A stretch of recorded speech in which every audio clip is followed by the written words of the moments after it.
Okay, I think that we can start. I have 10 o'clock on my watch. So, good morning, ladies and gentlemen, Your Excellencies, General Directors. Welcome to Dubrovnik. Welcome to Croatia to this 3-in-1 event.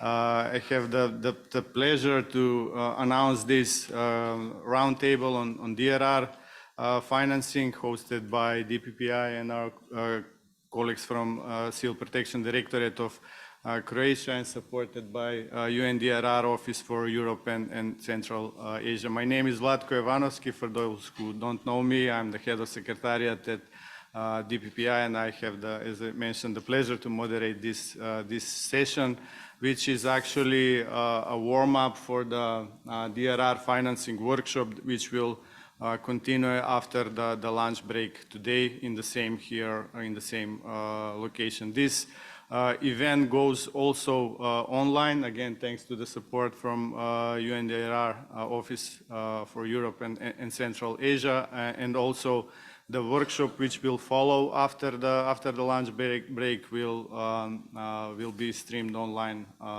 as well. So we will have the opportunity for a wider audience to participate at this event. A few administrative remarks. As I mentioned, we are having 3-in-1 events this time. So this roundtable discussion, then we will have the internal DPPI regional meeting and the workshop. The workshop will be in this location, while the group who is proceeding towards the regional meeting will work in the other room after lunch, and we have secured also a third room in the row. I think it's Meridian number 3, which you can use for your bilateral meetings and sessions. On that note, I would like to start with the roundtable discussion, and I would like to give the word to our host, General Director, Mr. Damir Trut, our host. So, Mr. Trut, please, the floor is yours. Thank you, Vlatko. Dear Director Bivol, respected fellow directors, respected experts from the European Commission, UNDRR, UNDP, World Bank, RCC, International Federation of Red Cross and Red Crescent, Europa RE, dear DPPI Southeast Europe Secretariat, dear colleagues, good morning. As the host of this roundtable, allow me to wish you a warm welcome to beautiful Dubrovnik. Dubrovnik is known for its long history of independence, during which it was surrounded by many threats as a trading superpower and successfully resisted. We can say that the people of Dubrovnik wisely invested in risk reduction. Of course, we know that the risk of then and today are different. The impact of man on the environment in recent decades is immeasurable, and the exposure to risk is great. I would say that, therefore, opening the debate on investing in disaster risk reduction is a significant step for our region of Southeast Europe. We want to raise awareness about this big topic and not lose time on empty words. We want to put the fact on the table and show how we have moved from words to action, or at least how we plan to do so. Croatia was strongly motivated by 2 particularly difficult experiences with earthquakes, and this experience motivated us to improve our strategic framework for disaster risk management and create the basis for financing disaster risk reduction in the year to come. Here I would especially like to point out that the Croatian risk management strategy until 2030 was adopted last week. Disaster risk reduction is an interdisciplinary area which calls for a multi-sectoral approach in order to enhance the resilience of the community as a whole. To invest in a country's DRR contributes to strengthening that country's society and economy. The effect this has not on neighboring and partner countries is not to be neglected. To focus solely on disaster preparedness may lead to investing significant funds into communities that develop unsustainably and when a disaster strikes, really on assistance for restoring instead of developing and growing. To invest in disaster risk management means to build a resilient community, a community that is aware of its environment and ready to manage its risk accordingly. It means reducing the number of disasters to those with low probability and high impact, which require high specialized response capacities and in which countries request assistance justifiably. Managing funding for disaster risk management depends on the international organization. In some countries, priority setting and management of the funds are carried out at a national level in a single ministry entity, and this is reflected in the state budget. In others, disaster risk management budget is divided across different ministries. However, in terms of assessing financial needs and determining sources of financing for prevention and preparedness investments, there is a noticeable capacity gap. This is why Croatia decided to organize a thematic event devoted to investing in DRR to stimulate this important discussion on all levels and activities in this field. I am confident that our discussion will result in a conclusion that will contribute to the understanding of this importance of investing in disaster risk reduction in the South European region. Thank you. Thank you, sir, and congratulations from behalf of DPPI Secretariat on the National Disaster Risk Reduction Strategy. It's a huge step for Croatia, but also for the region, because the knowledge that you gain through that process can easily be shared with the others. And of course, thank you for mentioning the governance, the importance of governance mechanisms for investing in DRR, which is actually the topic of our gathering here and the workshop afterwards. Mr. Bivol, as a co-host of this event, please, you have the opportunity to address the public. Thank you so much, Vlatko. Hvala. Mr. Trut, Excellencies, distinguished heads of emergency authorities, representative of international organizations, dear colleagues, dear friends.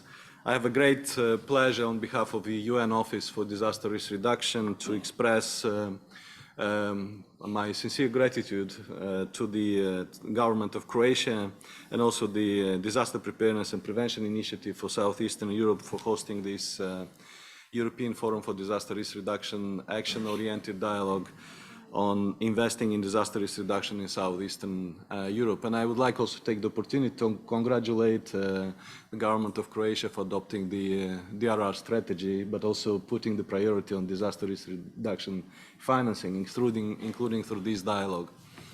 This is the second action-oriented dialogue in the context of the implementation of the European Forum for Disaster Risk Reduction Roadmap.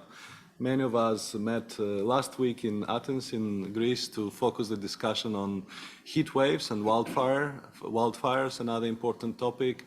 And we're looking forward in this meeting also to come up with, as Mr. Trud said, with very concrete recommendations that will support the implementation of the roadmap for, during the period until 2030. And certainly the outcomes of this meeting will allow us to shape further the agenda in this direction. Needless to say that human activity, we're all aware of that, is increasing the number and scale of disasters. Between 350 and 500 disasters a year took place over the last 20 years. And this is 5 times more than the previous 3 decades. These disasters cost an average of 170 billion US dollars a year, and this is set only to increase, particularly in the context of climate change and increasing disasters associated with climate change. We, based on the research that is available, we know that by 2030 the world is projected to face 560 medium to large-scale disasters per year. And certainly, as Mr. Truth also mentioned, countries in Southeastern Europe are facing an increasingly complex and transboundary risk landscape with the impacts of a global pandemic, the growing severity of climate change, displacement related to conflict, devastating wildfires over the past summer are just showing us the new realities we're living in. Still, many governments do not necessarily prioritize investments in disaster risk reduction, as it is quite often perceived as a cost for something that may not happen. You know, investing in prevention, if you're successful, means that disaster will not happen. So it's very difficult to argue for something that, from the cost-benefit or cost-effectiveness point of view. However, we know that the research shows that investments in prevention actually have high return on investment rate. It is estimated that global investments of 1.6 trillion in appropriate DRR strategies could avoid losses of 6.4 trillion. In this context, indeed, addressing risks which are often interconnected and systemic with compound and cascading impacts across borders requires the urgent mobilization of resources from across governments, but not only governments, increasingly private sector, and making sure that all the investments are risk-proof. This was also discussed and recognized at the last year European Forum for Disaster Risk Reduction, which was hosted by Portugal in Matosinhos. I'm very pleased that our colleagues from Portugal are also attending this meeting. And member states that have endorsed the roadmap in Portugal last year also put emphasis on disaster risk reduction financing as one of the priorities to focus joint efforts in implementation of the Sendai framework. In this context, we in UNDRR really believe that think resilience approach must be applied to ensure that all investments are not only sustainable but also resilient.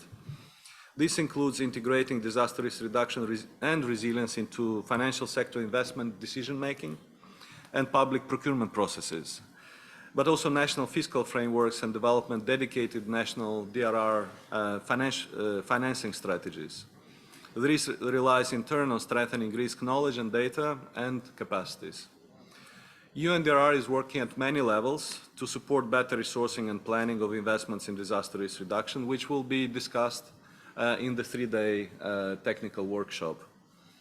Just to give some examples, for instance, UNDRR is currently developing guidance for better tracking and tagging of investments in disaster risk reduction and climate change adaptation, and to support improved coherence, planning, and resourcing for both areas. And I see in the agenda that's one of the areas that will be discussed during the technical workshop.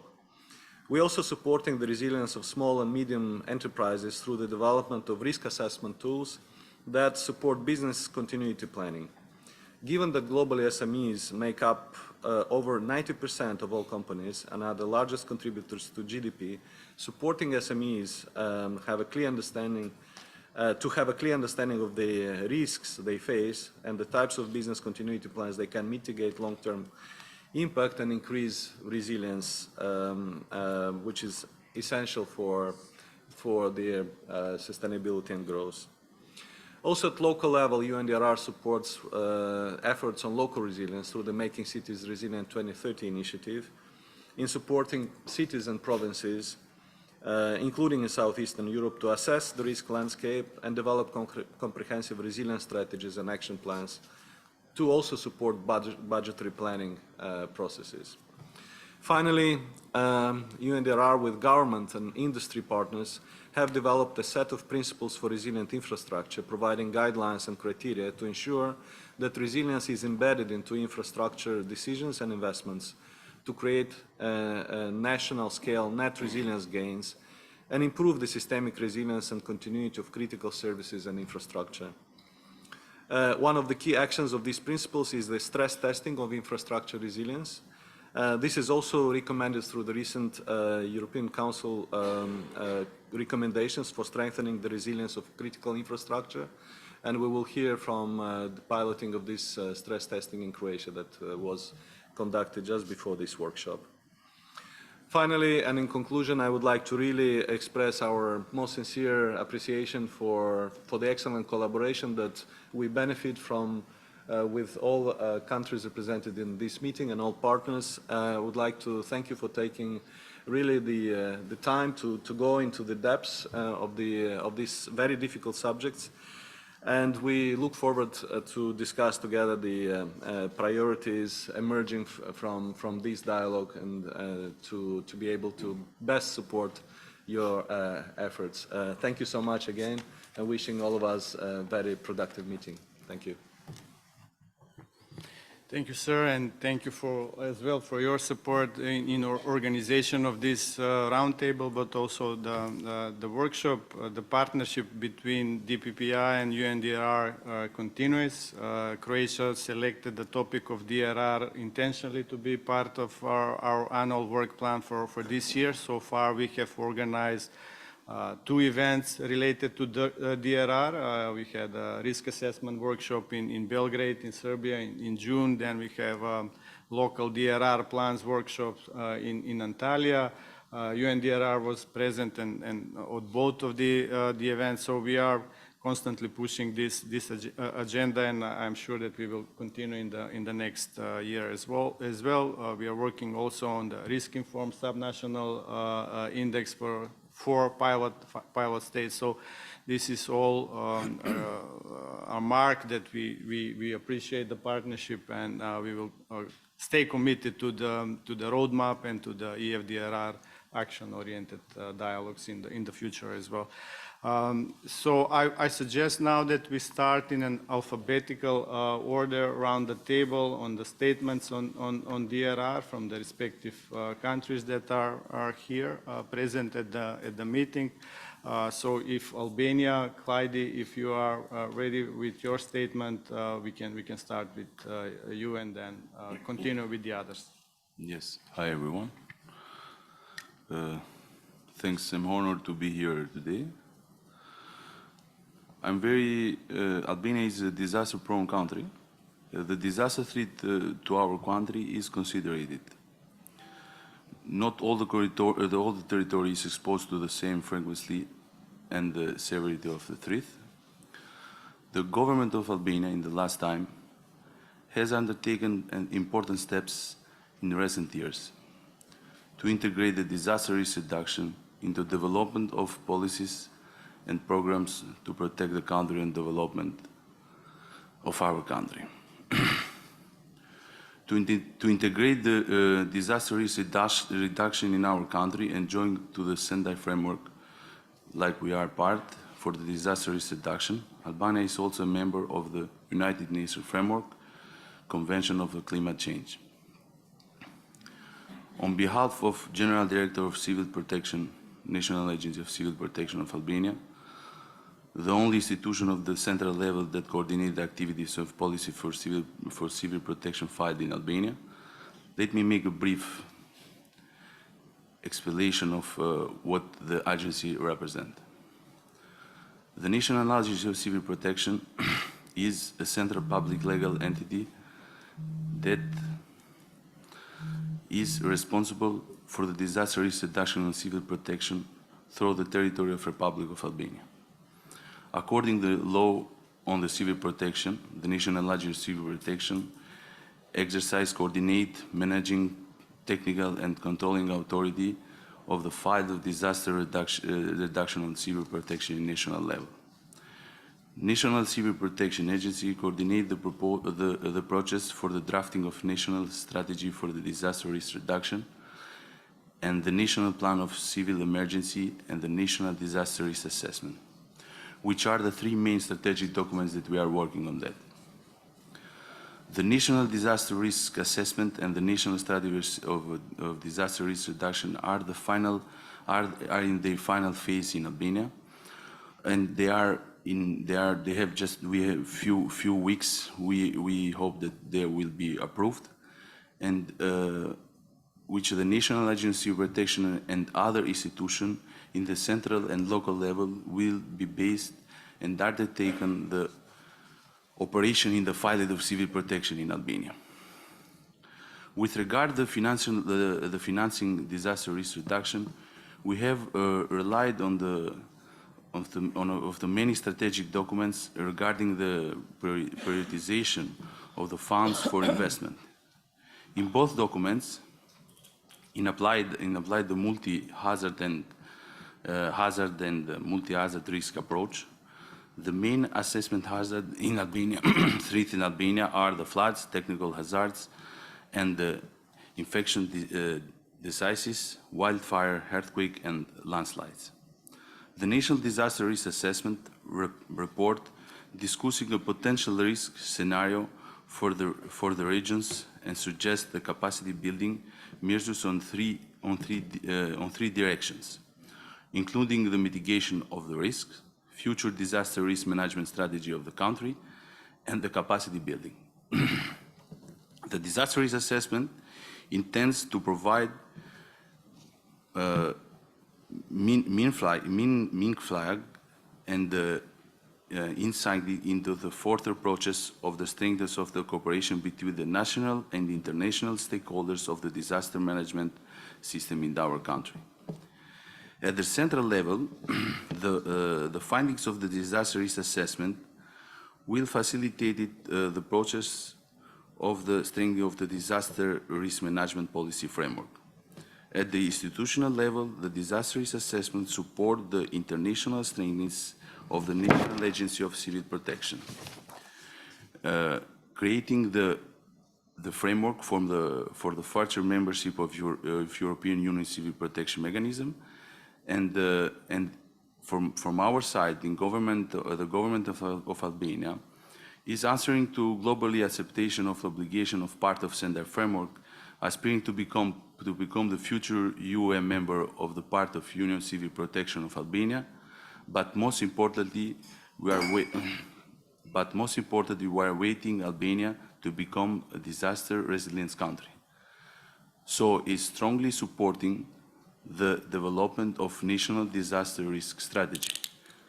The main purpose of national disaster risk reduction strategy in Albania is to guide Albania in the future disaster risk management activities and investments in a comprehensive and inclusive manner. National Civil Protection Agency is being supported by many international initiatives like the World Bank regarding the financing risk reduction use. A future project, including the Ministry of Financing and Economy in Albania, aims to support Albanian to address sustainability growth with the focus of steadiness of the economy, resilience, and environmental sustainability. The purpose of this project is provide the proposal of this project is provide inputs to the development of the fiscal risk statement guideline, and the focus will be on providing experts guidelines on the context of the fiscal risk statement and the roles and responsibility of the government agencies involved in the preparation of the process. I believe that we are the right path and the good steps, and have taken a good road, and we hope to go far together, far as possible. So thanks again. Thank you, Mr. Nicola, and thank you for emphasizing that the importance that the national risk assessment plays in every strategy, DRR strategy, but also the financial strategies that you have mentioned. And I really congratulate you on the extraordinary efforts that the National Civil Protection Agency in Albania is doing in a very short period of time to compile all these strategic documents, which are of great importance for your country. Next in line, Bosnia and Herzegovina. Bosnia and Herzegovina is the new member of the Union Civil Protection Mechanism. Great achievement for your country, Mr. Agic. Congratulations from our side on this forum. And yes, the floor is yours for the statement. Thank you so much, Mr. Chairman. Before starting, I would like to thank our Croatian host for warm hosting and their very important role in our lives completely in Bosnia and Herzegovina. Thank you, Mr. Trut, and thank you, Croatia. Before starting, actually, I would not like to repeat almost what a lot of countries will say about internal legal frameworks, internal, internal activities and internal system of financing, because that is, I think, a little bit same in all countries. I just wish to give point of couple Bosnia specificity, which going through last 25 years. Actually, 25 years ago, Bosnia has finished our very bloody war, 4 year long, in which completely infrastructure was destroyed, including, of course, civil protection and everything what is connected by sentence of today's disaster risk reduction capacities. After this very hard period for my country, we, of course, with support of our international friends, we started with the building of a new modern system. And if we have in our mind that our system is just more than 20 years old, we are very young, but we trying to be very progressive. Unfortunately, at 2014, we had maybe highest disaster in New Bosnian history, where when more than 60% of territory was under flood covered. On some places water was deeper than 5 meters in cities, and at this moment we second time lost almost all capacity which we had in our system in regard of civil protection, disaster risk reduction, and all connecting parts of system. After that, we have been in position to start completely new system. And through our institutions, we solve some financial base for functioning of Bosnia and Herzegovina institutions. Maybe some of you don't know, but Bosnia and Herzegovina is a very decentralized country with a strong local government, with a lot of financial capacities inside of local administrations, and that is, by my view, very good, because all of us know that first answer on every kind of disaster is starting by the local government. After that, actually, that period of 2014, we done a lot, and very truly, I don't know how many millions we all in complete processes, but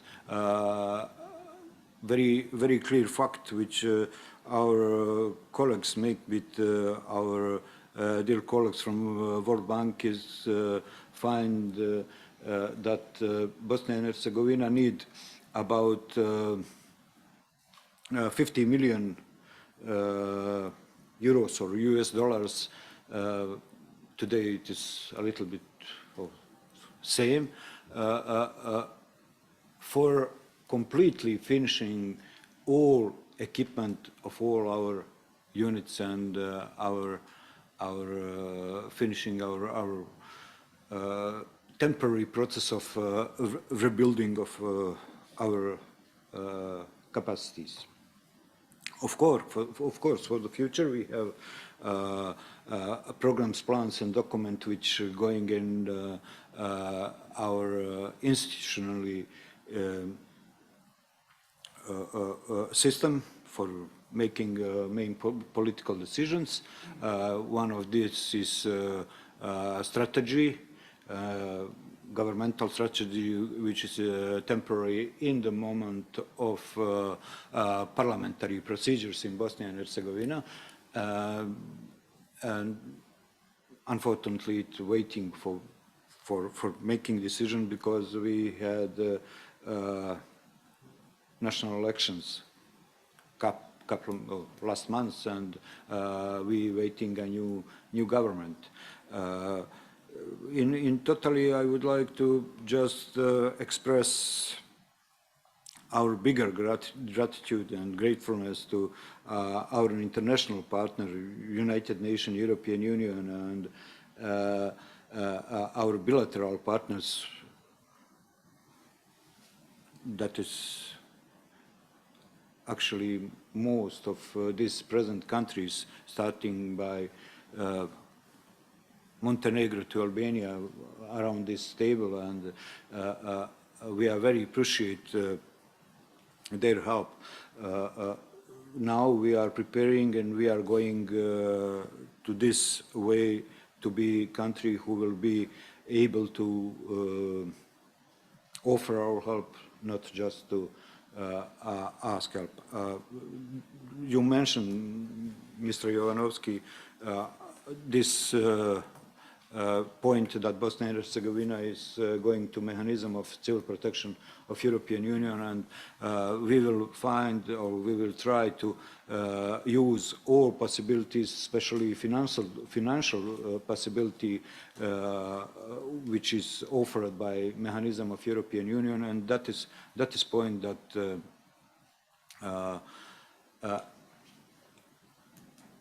everybody here are very welcome, invited to support Bosnia in different projects, and we will be very open for all potential projects, potential financing, maybe in some programs and projects joint financing, because Bosnia and Herzegovina has some budgetary amounts for joint projects, and I hope and I'm sure that we will be in regard of this all of our, of course, laws, rules, and regulation. We will be in very strong way forward, and with all of you, including DPPI, as a partners for the future. Thank you so much, and I try to be so short without any political speech, very big words in political way, but very concrete and very open for everything. Thank you so much. Thank you, sir. As I mentioned, this is just an introductory, how to say, a round table for the workshop that will come after the lunch. And in the Balkans, we tend to learn DRR in the hard way. Many lessons have been learned in the floods in 2014 in Serbia, but also in Bosnia and Herzegovina. And I'm sure that on a technical and expert level, there will be a lot to share during the workshop in the afternoon. Thank you for your intervention. Next in line, Bulgaria. Good morning. Dear ladies and gentlemen, good morning, dear distinguished guests. Good morning to colleagues and friends. Establishment of the modern system for disaster risk management is one of the main priorities of Bulgaria, and one of our goals is to achieve sustainability of funding. Ensuring its implementation is essential for increasing our resistance to natural or man-made disasters. Therefore, first of all, we would like to express our gratitude to the host country for organizing this roundtable, as well as for invitation and opportunity to discuss one of the key elements of building disaster resilience, namely its funding. Financial management of the disaster risk, insurance and strategies for financing disaster risk were a topic for discussion during Bulgarian presidency of the Council of EU in 2018. Following the adoption of the Sendai framework for disaster risk reduction 2015-2030, several measures were taken in the field of disaster risk management in Bulgaria.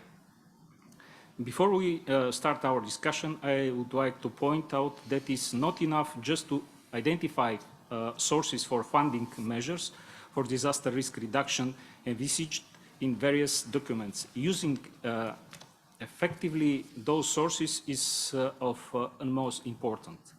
Therefore, it is necessary to start developing stable strategic and legal framework which, based on the through analysis or systemizing data, will highlight funding priorities and will define clear and measurable indicators for tracking process.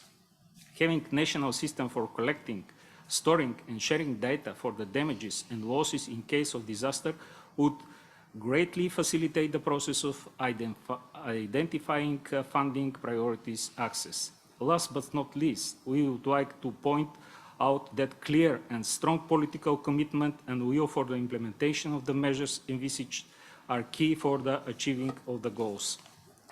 In Bulgaria, after the adoption of the Sendai framework, a number of measures were taken in the area of disaster risk management. First, our country underwent a peer review in 2015, the recommendation of which intended to support the efforts of shift to a more holistic disaster risk management system that places an equal value of prevention, preparedness, response, and recovery. Afterwards, in the next year, the legislative framework was amended, which paved the way towards strengthening the resilience of the areas at risk.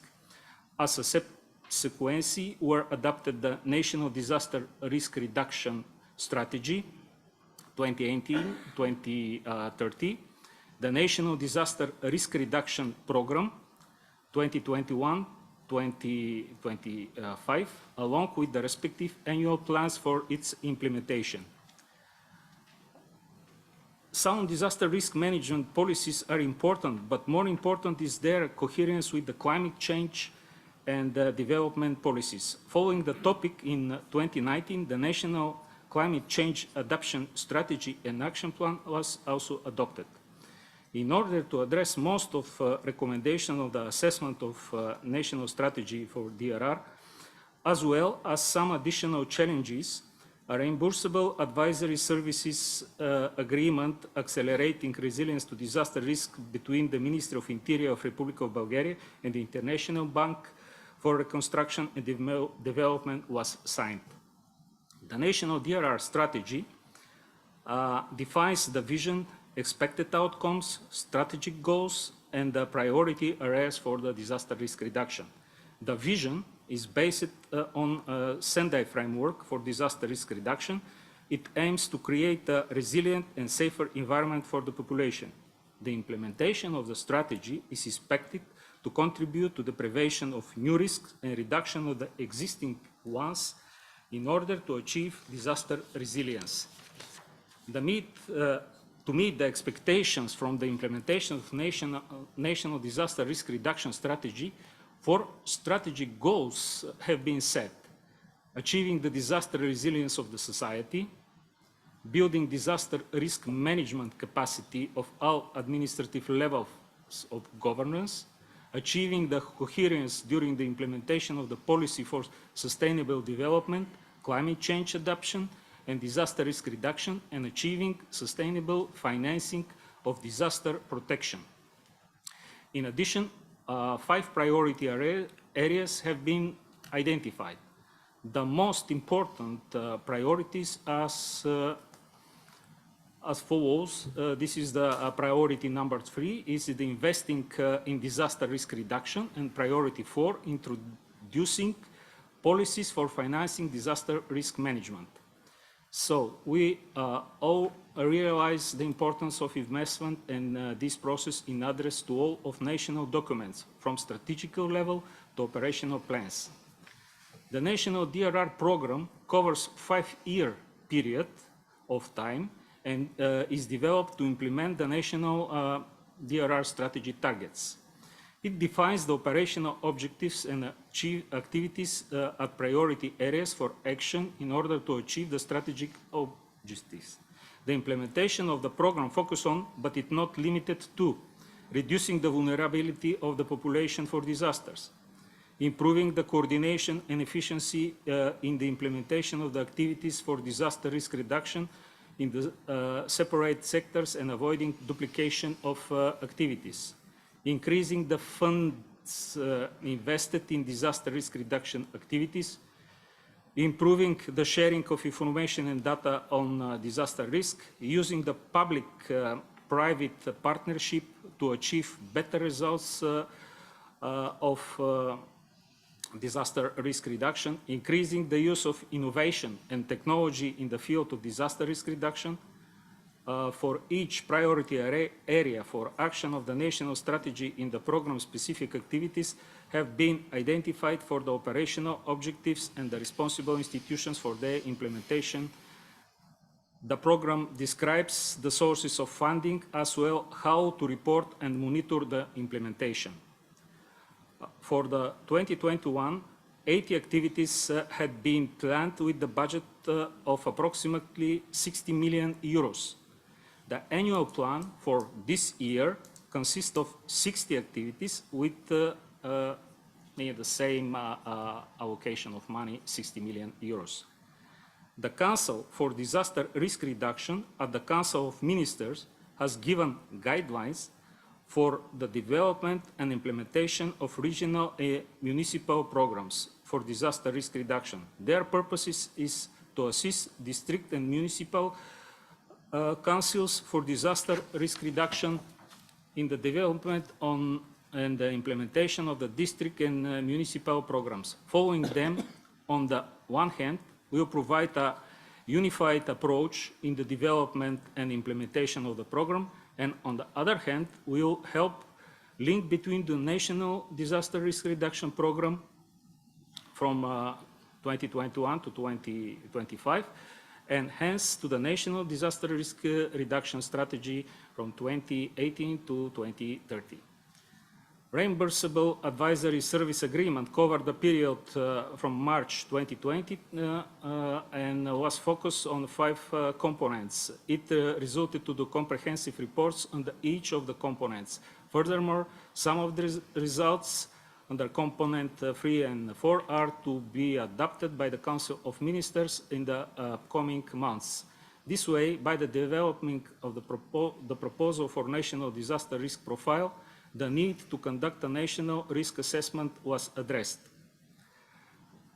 The priority areas for DRR funding have been identified in both documents, in the National Disaster Risk Profile in Bulgaria and the Disaster Risk Management Plans.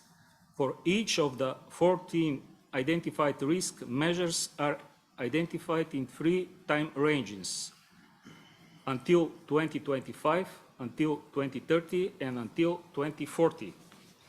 And finally, there are some practical information about finding sources according to our disaster protection law. First is the budget of the ministries and departments. Second is the municipal budgets. Third is commercial companies and sole traders, their sites. And the fourth is the structural funds of the EU and others. No specific allocated budget for the DRR. Mostly of this money is targeted to reserve for unforeseen and on urgent expenses in part of preventing, controlling, and overcoming the consequences of the disasters, and also to have a look on the spending of this money. At least 15% are for the prevention measures. Thank you for your attention.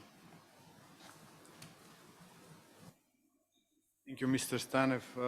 Unfortunately, you will not, Bulgaria will not be able to attend the workshop after this roundtable. You have really impressive results on DRR in Bulgaria, and we would like to hear them, but I guess there will be another opportunity. Thank you for emphasizing the link between better data, better statistics, and how do we invest in DRR, because I think this is the sector which needs the most data and statistics in order to allocate and prioritize where to put our money into.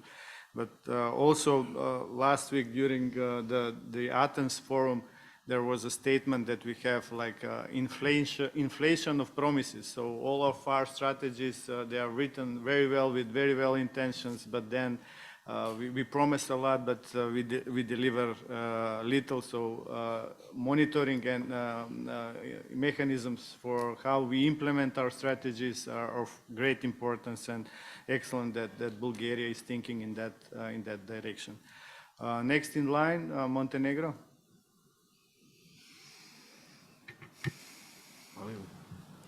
Hvala Vatko. Dame i gospodo, uvaženi prijatelji.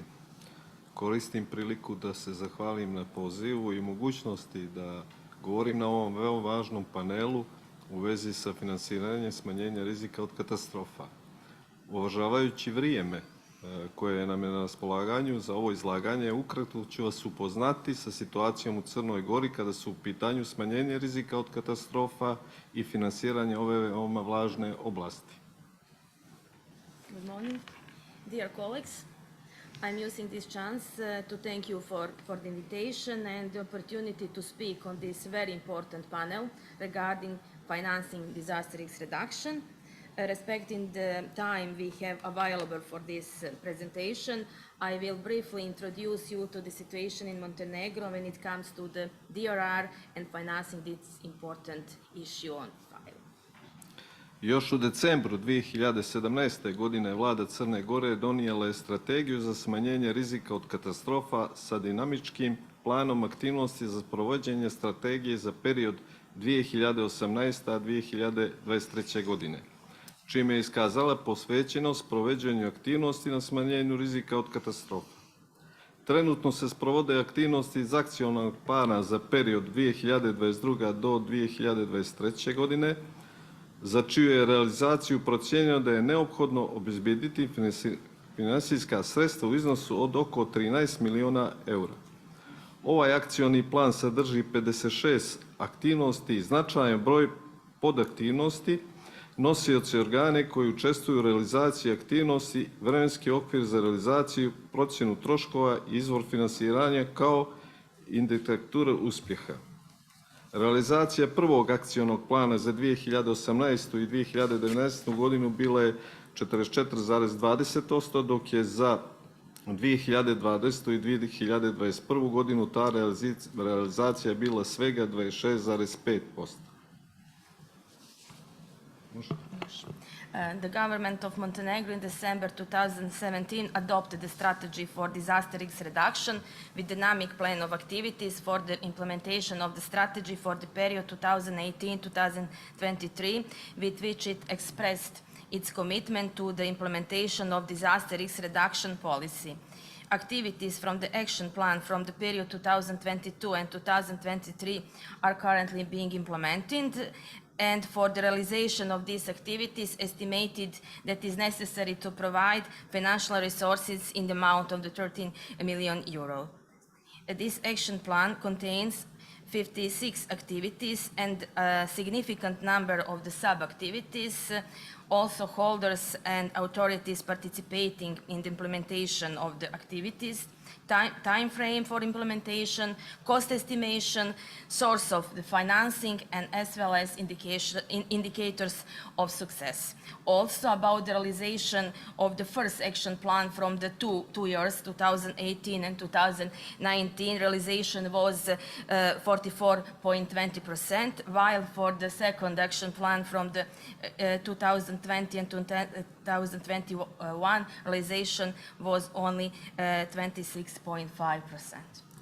Finansiranje aktivnosti u oblasti smanjenja rizika od katastrofa na lokalnom nivou je u nadležnosti opština, tako da su finansijska izdvajanja različita od opštine do opštine u zavisnosti od razvijenosti opštine i postavljanja prioriteta. Kada je u pitanju finansiranje na nacionalnom nivou, u zakonu o budžetu Crne Gore ne postoji budžetska linija koja se odnosi na finansiranje aktivnosti na smanjenje rizika od katastrofa. Finansijska sredstva se opredeljuju samo za aktivnosti koje sprovodi Direktorat za zaštitu i spašavanje i ona nisu dovoljna za razvijanje sistema zaštite i spašavanja i sistematsko ulaganje u smanjenju rizika od katastrofa. Tako da su u prethodnom periodu za nabavku opreme materijalno-tehničkih sredstava i raznih ulaganja, kao i sprovođenje obuka, vježbi i drugih vidova osposobljavanja i usavršavanja subjekata zaštite i spašavanja koristili i dostupna finansijska sredstva iz fondova EU, NATO i drugih međunarodnih institucija. Financing activities in the field of disaster risk reduction at the local level is the responsibility of the municipalities. So financial allocation from the municipality to municipality, depending on the development of the municipality and set priorities. About the financing of the DRR at the national level, in the law on the budget of Montenegro, there is no budget line relating to the financing DRR activities, and financial resources are allocating only for activities carried out by the Rescue and Protection Directorate, and they are not sufficient for development of the rescue and protection system and systematic investment in disaster risk reduction in Montenegro, so that in the previous period for the procurement of the equipment, material and technical means, various investments, as well as from implementation of the training, exercise, and other type of education. We use also available financial resources from the funds of the European Union, NATO, UN, and other international organizations. U periodu od 2011. godine do danas Direktorat za zaštitu i spašavanje je realizovao znatan broj projekata i programa podržavanih od strane EU, NATO, UN, JICA, japanske organizacije i drugih organizacija ukupne vrijednosti oko 12 miliona eura. Posebno želim da izdvojim projekat prevencije rizika i prekograničnom području Safe Together koji se realizuje u okviru IPA Integrate programa prekogranične saradnje između Hrvatske, Bosne i Hercegovine i Crne Gore u okviru koga treba da otvorimo nacionalni trening centar za zaštitu i spašavanja do kraja ove godine. Ovaj centar trebao bi da omogući stručno osposobljavanje i usavršavanje učesnika zaštite i spašavanje, obuka donosioci odluka i građana. U narednom periodu finansiranje održivosti ovog centra biće jedan od naših prioriteta. Također nastavit će se realizacijom aktivnosti na unapređenju zaštite i spašavanja od požara, poplava, zemljotresa i tehničko-tehnoloških nesreća, ali i od drugih elementarnih nepogoda i nesreća.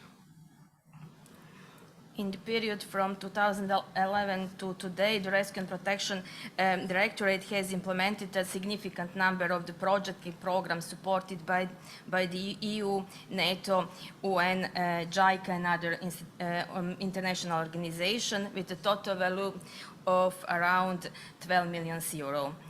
In particular, I would like to point out the project Save Together, which is realized within the framework of the IPA Interreg program of cross-border cooperation between Croatia, Bosnia and Herzegovina and Montenegro, within which we should open the National Training Center from the Rescue and Protection by the end of this year. This center should enable professional training and advanced training of rescue and protection participants, training for decision makers and also citizens. In the coming period, financing the sustainability of this center will be one of our priorities, but also the implementation of activities to improve rescue and protection system in Montenegro from fires, forest fires, floods, earthquake, and technological accidents, as well as from other natural and man-made disaster will continue. Također želim da istaknem i da od 2018. godine Ministarstvo unutrašnjih poslova raspoređuje sredstva iz Fonda sredstava za zaštitu i spašavanje. Ovaj fond uspostavljen je izmjenama i dopunama Zakona o zaštiti i spašavanju i za prethodne 4 godine finansirano je ukupno 34 projekte koje se odnose na nabavku opreme i sredstva za zaštitu i spašavanja i posticanje obrazovnih, istraživačkih, razvojnih studija, programa, projekata i drugih aktivnosti. Also, I would like to point out that since 2011, the Ministry of the Interior has been allocating funds from the Fund for Rescue and Protection. This fund was established by amendments to the Law on Rescue and Protection, and for the previous 4 years, a total of 34 projects relating to the procurement of the equipments and resources from the rescue and protection and from promotion of educational research and development, studies, programs, projects, and other activities were financed. Kroz izradu nove strategije za smanjenje rizika od katastrofa za period 2024. do 2030. godine prepoznaće se i ključne oblasti koji će zahtijevati unapređenje i dodatni razvoj.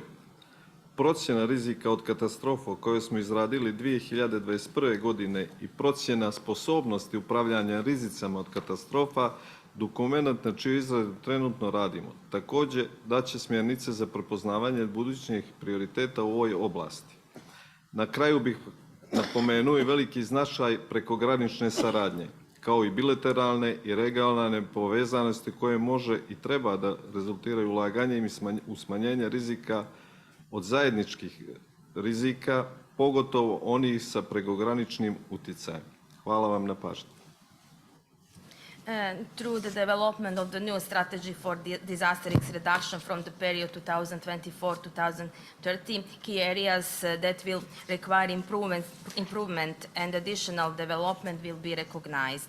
The disaster risk assessment that we created in 2021 and disaster risk management capability assessment, a document we are currently working on, will also provide guidelines for identifying future priorities in this field.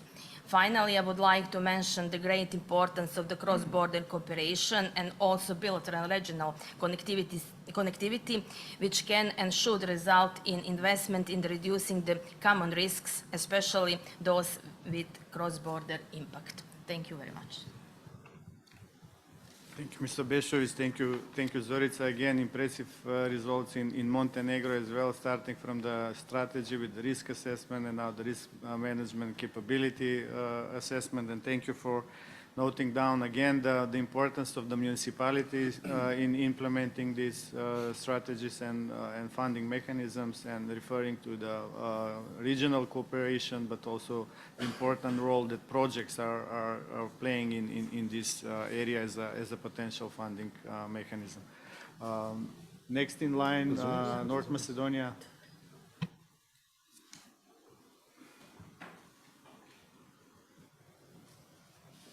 Morning. Thank you very much, Vlatko. Dear Director Truth, dear Director Generals from respected countries and organizations, dear participants, it's really a pleasure for me today and from my country to take part on this very important event. Disaster risk reduction is a very big issue for all of us, and I'm really pleased to hear how this issue is being treated by the other colleagues. North Macedonia towards this issue has a national coordinator who, when it comes to the action, has to work closer with the Protection and Rescue Directorate and the other institutions. As I mentioned before, that is a big but also sometimes a very important, because it's closely connected to the measures such as prevention or direct taken measures that means to reduce all kind of risks. This acknowledge that we have to take part measures and actions to prevent and to be more resilient in the future. North Macedonia has finished a new strategy for protection and rescue 2022-2025 with the help of the World Bank. In March this year, we submitted the required summary of national risk assessment. Also, the long-term strategy on climate action and its action plan were adopted in September 2021. Last week, we get approval funds from European Commission on strengthening capacities and adopting national regulation and procedures within the EU in these related topics, such means risk reduction, and to reduce them. I also want to emphasize that last year we conclude on a very interesting project with Greece, cross-border project, who means risk reduction on the and dealing with the hazards. So thank you very much. Thank you, Mr. Maksuti, and thank you for also mentioning the link between DRR and climate change policies and strategies that we need to better synchronize in the future. I think it was mentioned by others as well. Next in line, let me see. Sorry, it's Romania. Sir. Hello, everybody. In Romania, in the next 5 years, the disaster risk reduction funding priorities are established as follows. Improvement of the institutional framework for disaster risk management, improvement of infrastructure and logistics for prevention, preparedness, and operational capacity and response, improvement of risk management, human resources, capacities, and risk awareness. According to Romanian legislation, the disaster risk reduction and disaster risk management governance is ensured by a series of ministries and central authorities, each having either the primary role in the management of risk-specific and secondary role in the management of other risks relevant for its field of activities. So we have also a sum of sectorial disaster risk reduction funding priorities, which further promote or complement the priorities mentioned above, such as improvement of central administrative capacity in implementation of second and third stages of the floods directive, further implementation of structural and non-structural measures, including in existing flood management plans, improved efficiency and retrofitting programs for residential and public buildings, including Build Back Better concept in rehabilitation guides of buildings affected by earthquakes, development and implementation of risk awareness campaign on wildfires, improvement of national framework for monitoring of infections, disease, and vaccinations. The strategic documents are the National Plan for Disaster Risk Management, which was developed in 2020 as a European Commission request and also as an enabling condition for accessing European funds. The National Strategy for Disaster Risk Management, which is currently under development with support of World Bank, and the final version of the strategy and of the plan for action should be available in May 2023. And because I mentioned about the ministry and central authorities involving in the management of risks. We have also a sum of sectorial strategic documents, the National Strategy for Flood Risk Management, the National Strategy for Seismic Risk Reduction, which was prepared also with the support of World Bank, and the procedure of adopting is ongoing. The National Health Strategy, covering, among others, the improvement of national framework for monitoring of infectious disease and vaccination, National Strategy for Nuclear Safety and Security, National Strategy for Climate Change Adaptation, and not in the last, the Strategy for Improvement and Development of General Inspectorate for Emergency Situation, which was a mandatory document for accessing the European funds. And as a result, we have an important program with European funds in improvement of response capacities. As funding sources, we have a mix of financial instruments. We talk about the budget states. We have a line dedicated to post-disaster expenditure. Allocation is about 275 million euros. A program for assistance with World Bank with a drawdown option with an allocation up to 400 million euros. This program was signed in 2018. European funds and the Norway grants. And also in 2008, the government introduced compulsory indemnity home insurance for cover losses caused by earthquakes, floods, and landslides.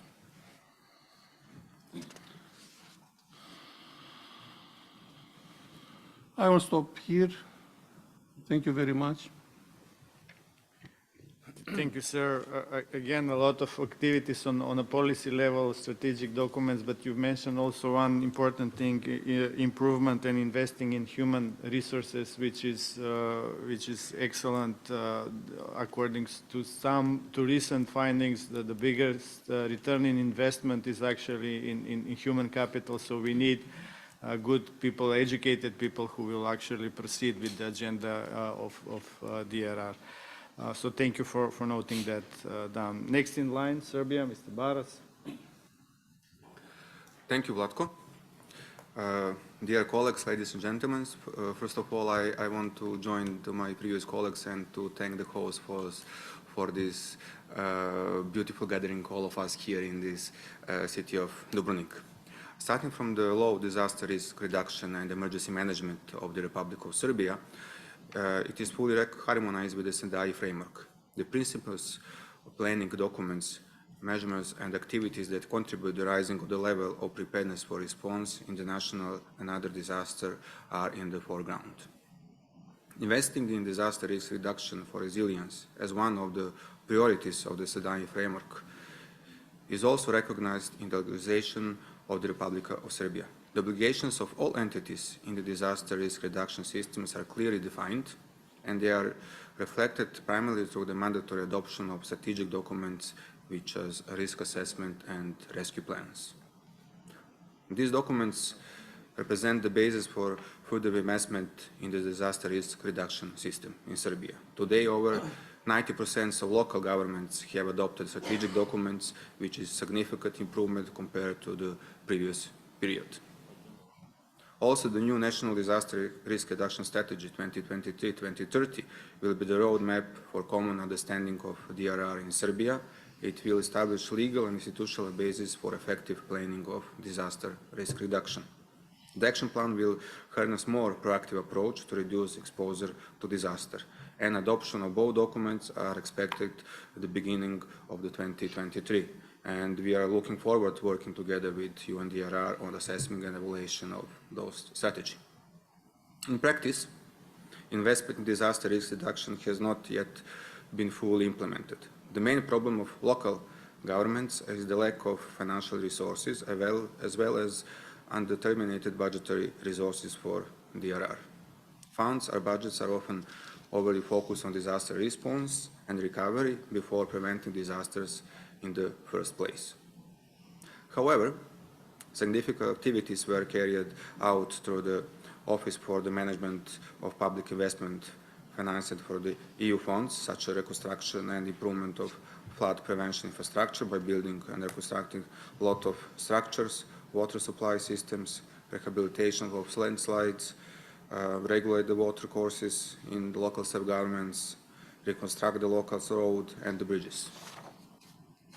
Improvement of DRR financing by local governments will certainly be recognized in the National Disaster Risk Reduction Strategy, as well as in the Action Plan as one of the priorities. Ministry of Interior, Sector for Emergency Management, actively monitors the work of the entities of the DRR system and organize trainings to increase the response capacity of local governments.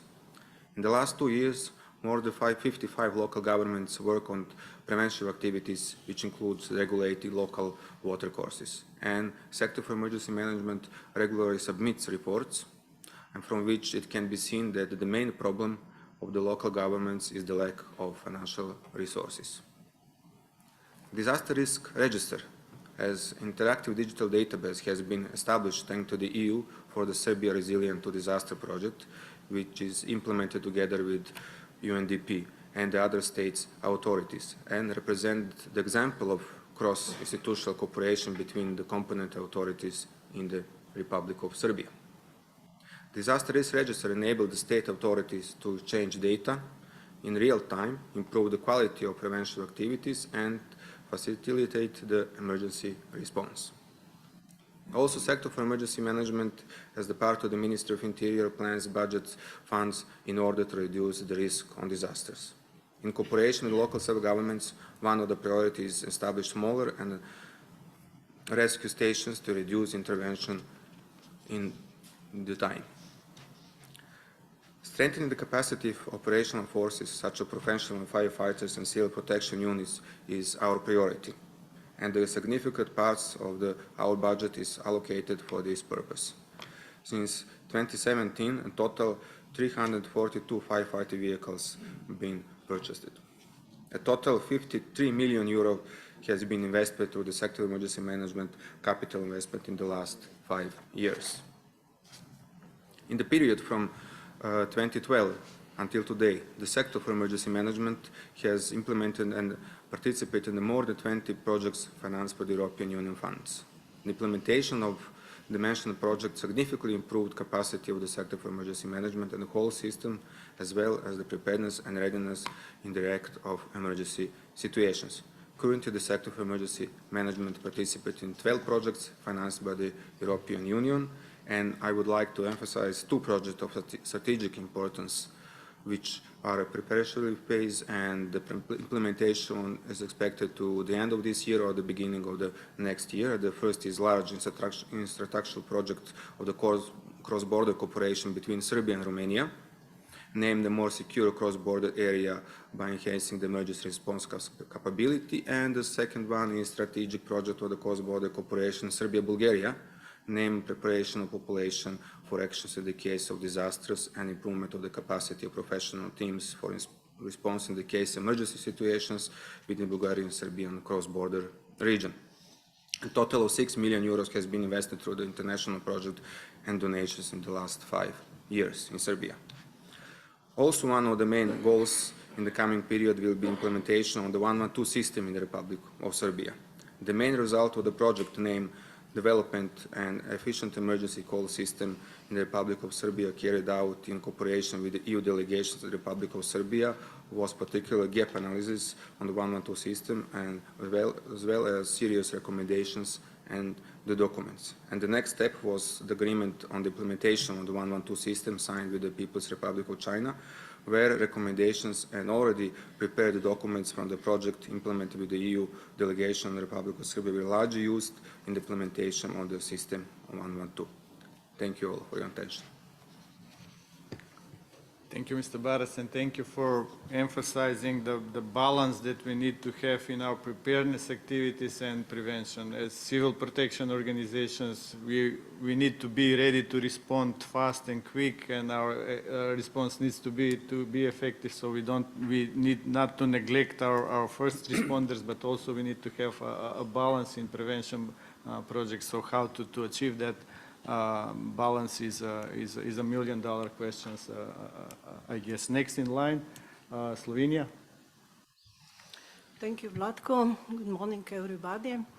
In the Republic of Slovenia, we are aware of the importance of investment in disaster risk reduction. In line with third priority of the Sendai framework for disaster risk reduction, we strongly encourage public as well as private investments in disaster risk prevention and reduction through structural as well as non-structural measures. They are essential to enhance the economic, social, health, and cultural resilience of persons, communities, countries, and their assets, as well as the environment. The DRR investments are covered by the state budget from EU projects, cohesion funds, and recently also from EU Recovery and Resilience Plan. On the state level, every year an annual plan for protection against natural and other disasters is prepared and adopted by the government of the Republic of Slovenia. The Administration for Civil Protection and Disaster Relief is the main institution in the area of civil protection in the country and the national focal point for Sendai framework for disaster risk reduction. It's one of the main investors in DRR, along with other stakeholders, among which the Ministry of Environment and Special Planning is one of the biggest investors in state level. On local level, 212 local communities are responsible for DRR investments in their communities, which are mainly covered by local community budget as well as other already mentioned sources. Our administration has increased its investment in DRR in last period from almost 37 million euros in 2015 to almost 74 million euros in 2022. Planned investment in coming 2 years are even higher. 107 million euros in 2023 and 93 million euros in 2024. The significant increase of the investment in DRR for the years 2023 and 2024 is due to additional budget from the cohesion funds and from the EU Recovery and Resilience Plan. The main target will be address the climate-related risk in all phases of this disaster risk reduction cycle.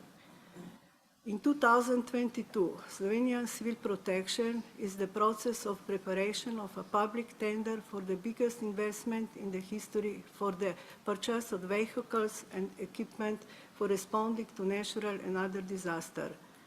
It's about providing reliable and technically adequate equipment for Slovenian civil protection rescue units for adequate logistical support and operational efficiently in the implementation of protection, rescue and assistance tasks in the event of floods and other disasters. The whole idea is based on cooperation among government level, regional level and local level. The public tender includes 40 special trucks, 164 exchange transport units and 10 connected high-capacity pumping units. Investment value for the whole project is more than 27 million euros, more than 17% 50% of the investment value will be provided by the cohesion funds of the European Union. The rest of the will be provided by the Republic of Slovenia. Our administration for Slovenian civil protection invests more than 4 million euros per year for the tents, containers, power generators, accommodation equipment, etc. More than 10 million euros goes non-government organizations, which are also part of the civil protection system. More than 7 million euros goes for civil protection ICT system every year. In 2022, we work on providing financial rescue from European Union for temporary accommodation. The project is prepared with the financial framework of 8.2 million euros. In 2023, we plan to start the construction of a firefighter school in the value of 5 million euros. ACPDR works on many real estate projects to guarantee the best condition for training and preparation for response and resilience from natural and other disasters. The total value for this project is more than 10 million euros. Thank you for your attention.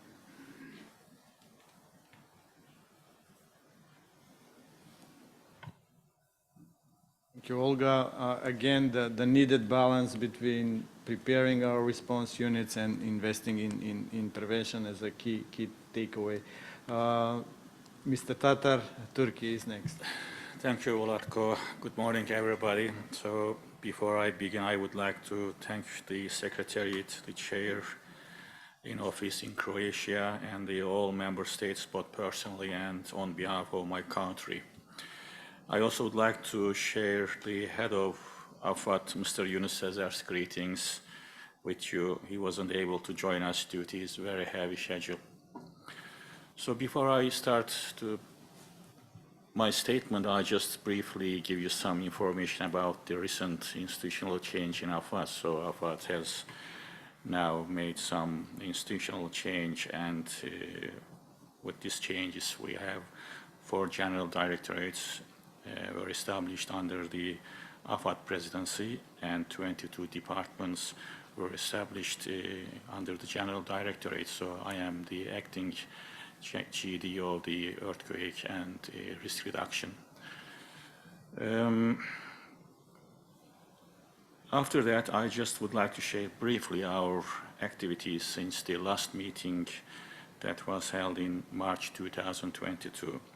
So we are implementing risk reduction-oriented disaster management strategy in line with the Sendai framework in this context. So we are working on Turkish Disaster Risk Reduction Plan, TARAP, and the Provincial Disaster Risk Reduction Plans, IRAP, which is a very important issue nowadays in Turkey, and we have some regional meetings, some national meetings, and trying to give the awareness and preparedness of the people around Turkey. So TARAP is a national plan which defines what needs to be done before, during, and after a disaster, with its responsible relevant institutions and organizations within the framework of the strategy, and clearly expresses its duties and responsibilities. So it is now on action starting from the 8th July of 2022 with the approval of President of Turkey. So we have also completed provincial disaster risk reduction plans in 81 provinces by the end of 2021, and a monitoring and evaluation system has also been developed in order to monitor the actions included in the plans. We have almost 13,000 plans, 13,000 actions within these plans, and about 2,500 of these are urgent actions. This is very important. So we have divided our actions into 3 different categories, as red categories and the orange categories and yellow categories. So the fund for these urgent categories is given by the central government budget next year. So we have also budget for these urgent actions already. Another point, the critical infrastructure risk analysis system was also developed in order to increase the resilience of critical infrastructures against disasters, to reduce the risk of our critical assets. We are organizing a seminar on the effect of disaster risk on critical infrastructures and business continuity on 7 to 8 of November in Istanbul within 10 days. And I will, if possible, I will also give you the details of this meeting, maybe late in the technical sessions, today or tomorrow. Our disaster risk analysis system, ARAS, is keep developing different types of risk analysis models, and we are planning to finish the risk analysis models for all mass movements types by the end of this year. Another important development was made in Turkey. It is the joint platform was established with the university's disaster research and implementation centers, and we have already 4 regional meetings with the participation of the Ministry of Interior in Turkey, and we are hoping to gain so many benefits from this platform in Turkey. And also, we are now converting our research funds into this research center in Afat. So we have so far funded 65 research projects with these UDAP national research funding projects in Turkey. In order to transform the knowledge learned within the scope of the 2021 disaster education year in Turkey last year, so AFAD declared this year as the disaster exercise year. 2022 is the disaster exercise year in Turkey. So in the disaster exercise year 2022, we have 5 basic objectives and 32 targets, and we are aiming to complete almost 70,000 exercises all over Turkey. So we have completed 55,000 exercises so far in Turkey. And on the 12th of November, we will have a national level exercise in Turkey. So also in this framework, a forest fire response exercise and also flood early warning exercise were also carried out in different parts of Turkey with the participation of almost 6,000 staffs from the local AFAD provinces in Turkey. The Africa, Europe and Middle East region earthquake response simulation exercise, CIMEX, of the United Nations International Search and Rescue Advisory Group in Sarak, as you know, was held in Ankara on the 10th to 14th of October under the coordination of AFAD. Within the integrated disaster and emergency management system, AFAD is carrying out various activities in order to encourage volunteering in disaster issues and to increase their knowledge level. We have organized an inter-university search and rescue competition at a national level last year in Turkey, and 32 universities from different provinces were joined this competition. And this year, next year, we are planning to organize this competition between the universities from the member states of DPPI, maybe in Turkey in May 2023, in a very nice town as good as Dubrovnik, that is going to be held in Mersin on the Mediterranean coast. So we will give the details of this competition maybe in the technical sessions, maybe today or tomorrow.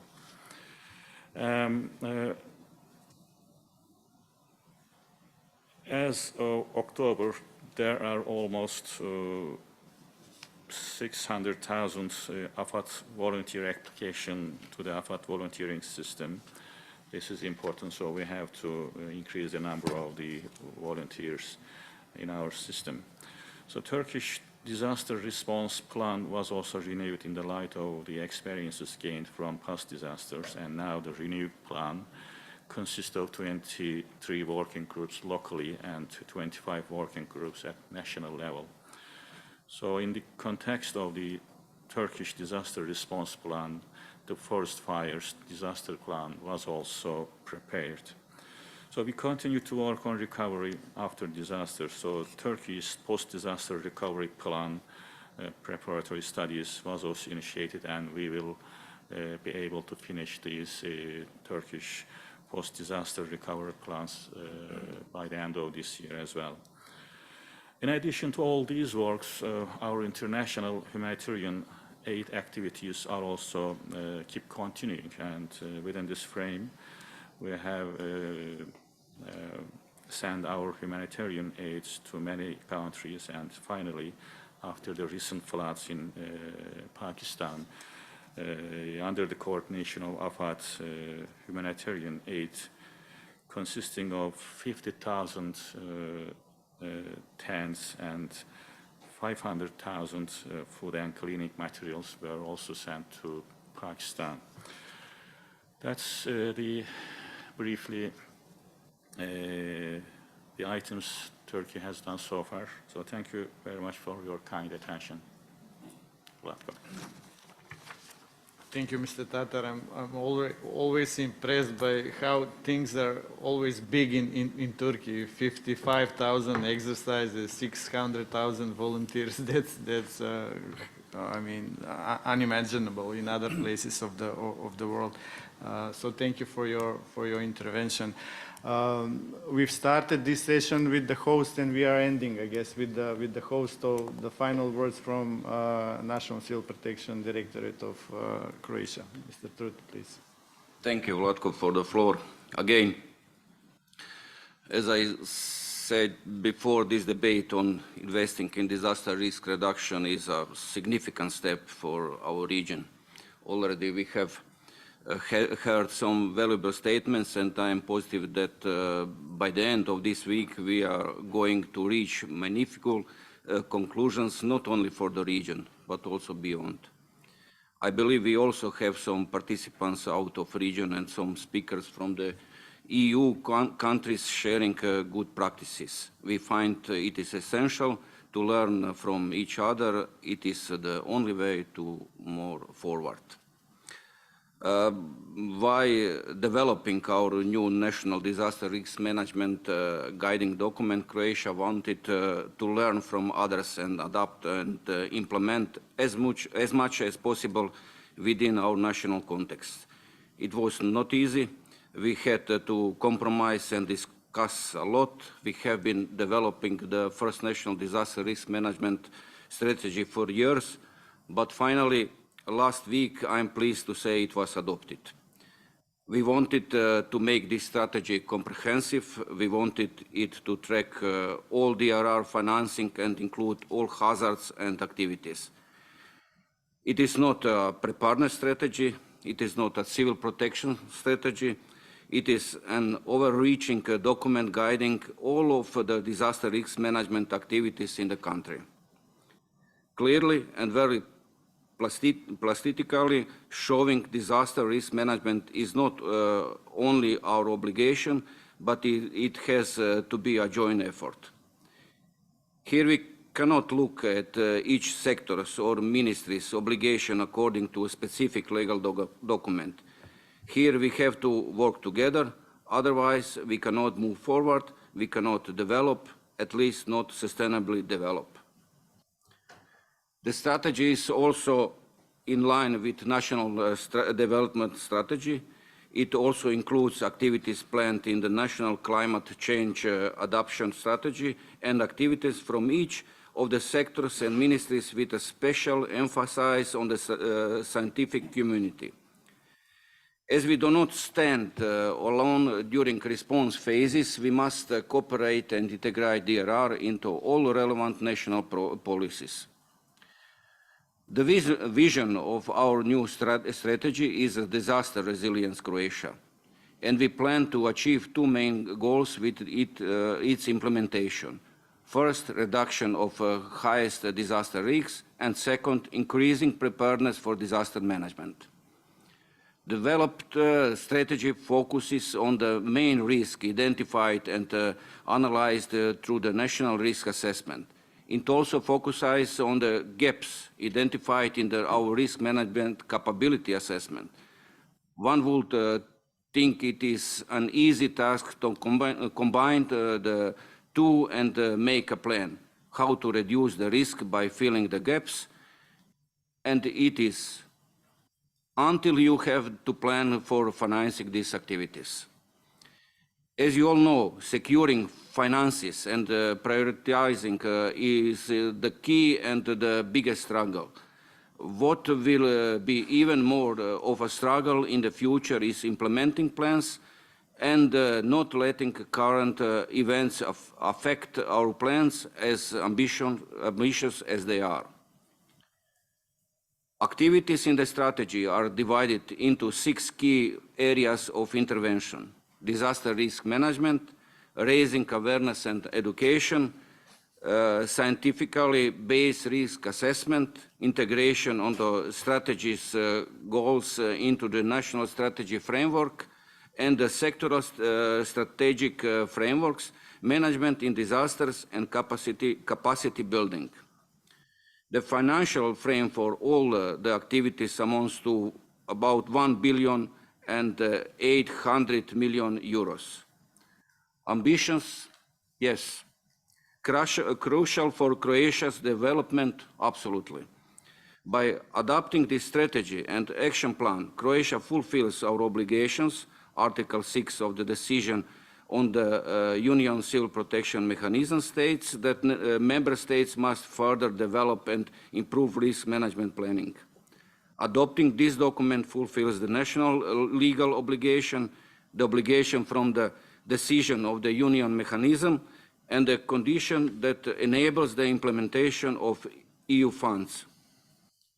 In addition, it is a step toward implementing the basic global DRR document, which is the global blueprint to prevent new and reduce existing disaster risk worldwide, Sendai framework for disaster risk reduction. I have to say, we have had a challenging few years in the world, in Europe and our region.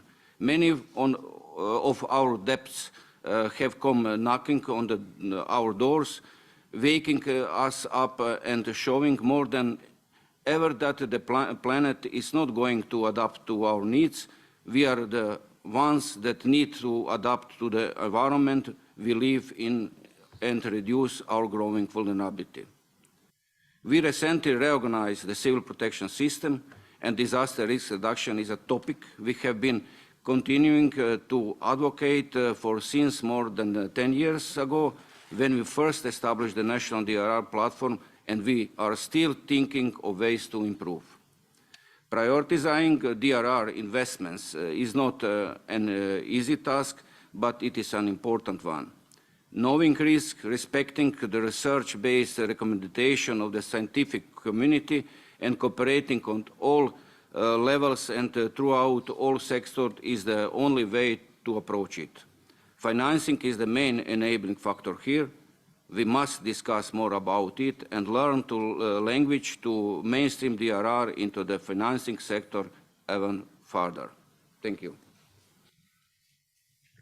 Thank you, sir. You didn't just report on the achievements with the national strategy, but you excellently wrap up the entire discussion that we are having in the last 1 hour and a half, because the challenges that we are facing are common in securing sustainable funds for DRR and pushing the agenda further. Dear colleagues, I have been proven to be a bad moderator, so we have been talking for 1 hour and a half, but we still have not finished. We have quite a few people sitting on the table waiting for their turn to address, and we have only 20-30 minutes, so we need to be effective in time management. I will start and I will ask all the participants that are following our partners, our international organizations to be quite short and based on what you have heard today at the discussion in this half hour to present their statement. I will start with the European Commission and then with UNDP, which I think it's online so that they can prepare. So Mr. Tristan, if you can give your short statement, please. Thank you, Vlatko. And first of all, I'd like to thank the organizing committee, DPPI, and also hosting country for inviting us, European Commission, to attend this panel. Also, I cannot wait for also congratulating Bosnia and Herzegovina, who recently joined the European Civil Protection Mechanism, and you know that we are also working on new memberships in the near future. I will address a few points and focusing indeed on the DRR discussion today to avoid a too long speech and see how this can further contribute to the roundtable discussion. You know that the European Commission on civil protection has a support competency and is mainly active in two fields. One is the response that you are well aware with the Emergency Crisis Management Center located in Brussels and coordinating response in case of crisis, in case of activation from any country in the world, but coordinating it through the members, the participating states of the UCPM. But the European Commission is also very much supporting all efforts on DRR, on supporting also the implementation of the Sendai framework, and I'd like to take some minutes to focus on that because this is the discussion today, and no need to readdress the importance of that topic and on the resilience, on the prevention, preparedness, when we look at all the recent crises last summer, but also ongoing difficulties and unfortunately future crises that will hopefully not, but that will very likely hit each of us one day or the other. And this is also addressing the cross-sectorial and the increasing complexity of managing crisis that I'd like to share some words.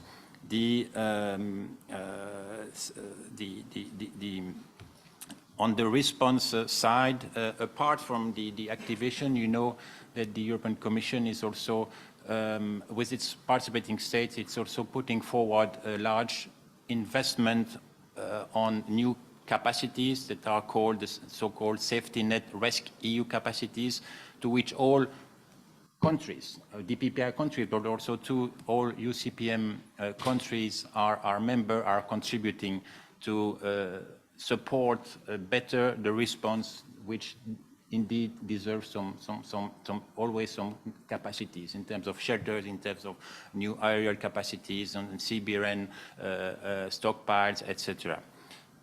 But it's not enough, it will never be enough, and that's why the prevention preparedness is also so important to invest. And on this, the European Commission has been quite also supportive to your countries, to the Western Balkans and Turkey, to the DPI members in the recent time, and is offering several support tools like the national grants, and some of you already benefited, and this will be reconducted, but also multi-country grants to support civil protection and DRR efforts, and this will continue, and the amount of investment from that side is about 10 million per year from the European Commission budget, UCPM budget. There is also a series of tools that the European Commission, together with its participating states, is offering to you in terms of solidarity, and there are many trainings. There are peer reviews for some countries, and Romania, for example, recently experienced a very successful peer review, a full week of investigations, assessment of the level of readiness of the country, including on the DR topics. But there is also other tools, other regional cooperation programs that are running. There is one still ongoing on fires and floods under EPA funding, which is continuing until next year. There will be also, as of next year, a series of new initiatives supporting, contributing to the overall cross-border cooperation, because that's where the European Commission can be most effective, can bring added value. It's not so much in the bilateral, but it's even more in the cross-border, in the regional dimension. And there will be a new EPA program starting in January for the next 4 or 5 years that will focus on regional cross-border cooperation with 2 main focus. One will be on health emergencies in a spirit of post-COVID context, and another one on earthquakes, which unfortunately remain for thousands of years a major risk in this region for most of the DPPI countries. This will start in January, but this will not start as the previous one, as the previous program started. This will start with a slightly new, revised approach where you will have a strong say in the implementation, during the implementation, but also in the governance of the program to improve the added value of each actions, to also guarantee a close consultation, permanent consultation with each of you, and just adjust, tailor, remain flexible if new priorities are coming during the program. And this will be implemented through a governance structure that will invite you, or at least someone or some structure representing you in the steering committee to follow very closely the implementation of this new program. It's quite an important program from our side, because it will be a 14 million euro program funded by the UCPM budget, of course, with under the EPA umbrella. Another important initiative that will start in January will be the recruitment of one specific on-site technical expert that will be located working in your region, in one of the hosted in one of the DPPI countries that will have a regional mandate to support you in all, from a technical point of view, in all civil protection related matters where you would see an interest, a benefit. And this expert will need an office, so we will look for hosting country offers, because it will definitely save some budget also and to the benefit of the program. But this will be a new framework establishing an on-site technical, a kind of facility with one main expert in this region. We will do the same for the Mediterranean. We'll have 2 experts. And we'll also have the possibility to use a pool of ad hoc experts when and where there is a need in one of the country, in one of the cross-border consideration for the next 3 years. This is something that is a new pilot initiative that will be launched and start in January. So you will hear about that very soon.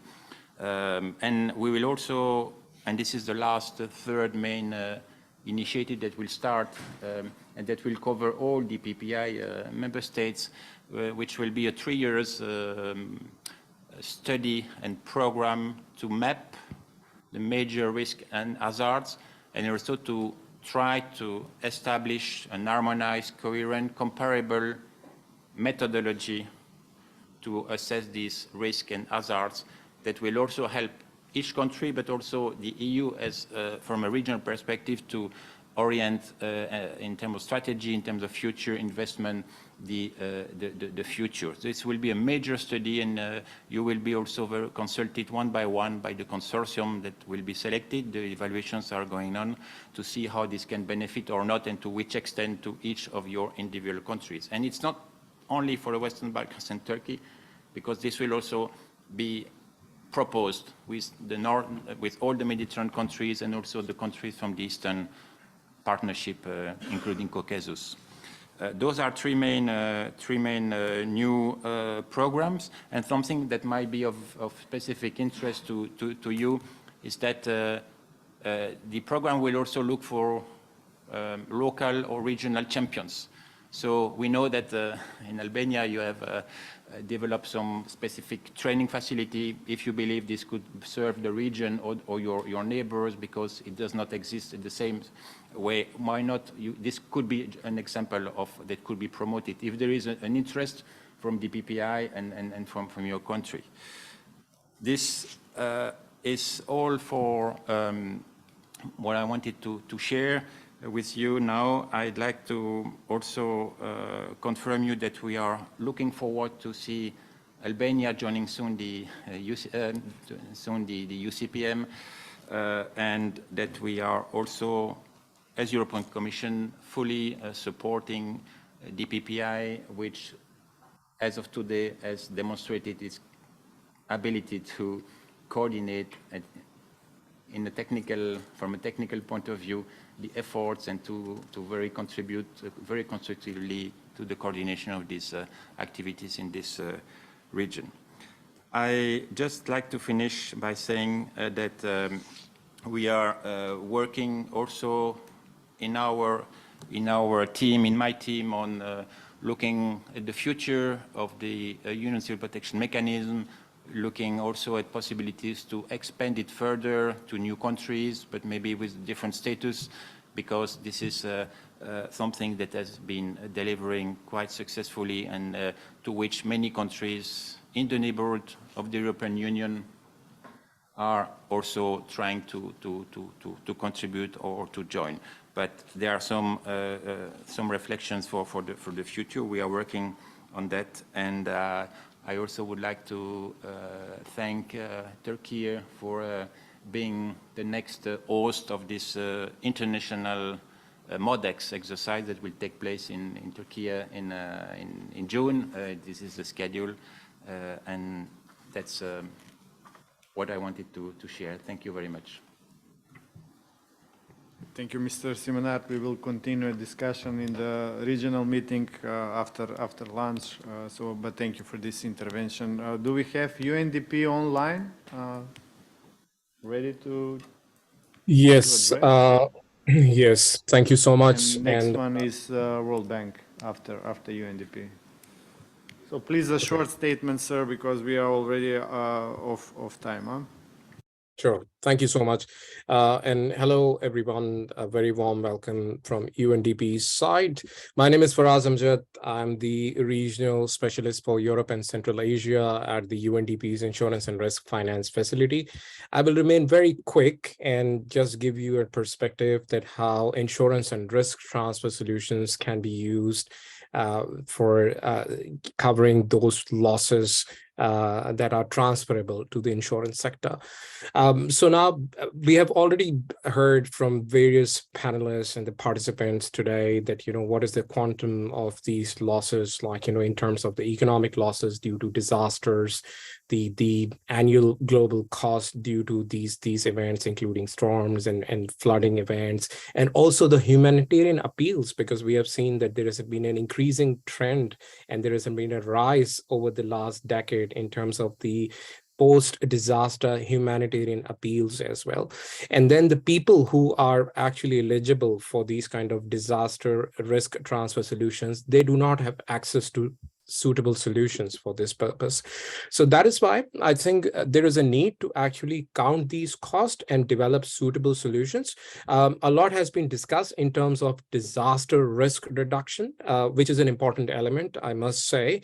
But once you have invested enough in disaster risk reduction, but then there is still a residual risk that can be transferred to the insurance sector.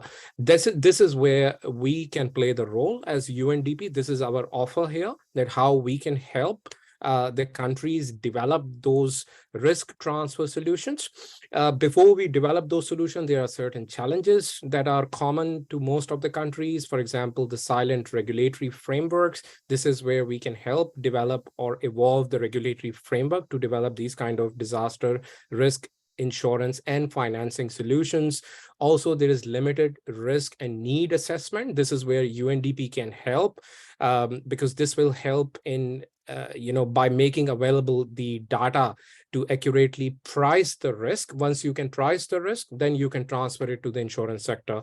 Also, there is limited technical capacity at the local country level, and also the operational and the transaction costs are very high, and because of which we need to have those innovative solutions where technology can be used, and this is another area where UNDP can offer support.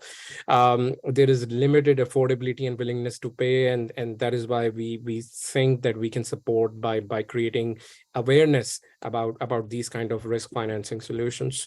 There are certain opportunity areas, like, so we need to understand that what are the priorities of the country. Do you want to develop the national level or subnational level, or even a regional level solutions, that can actually cover multiple countries? That is something important to be discussed, how to protect those provide protection at those levels against the disasters for economically critical sectors.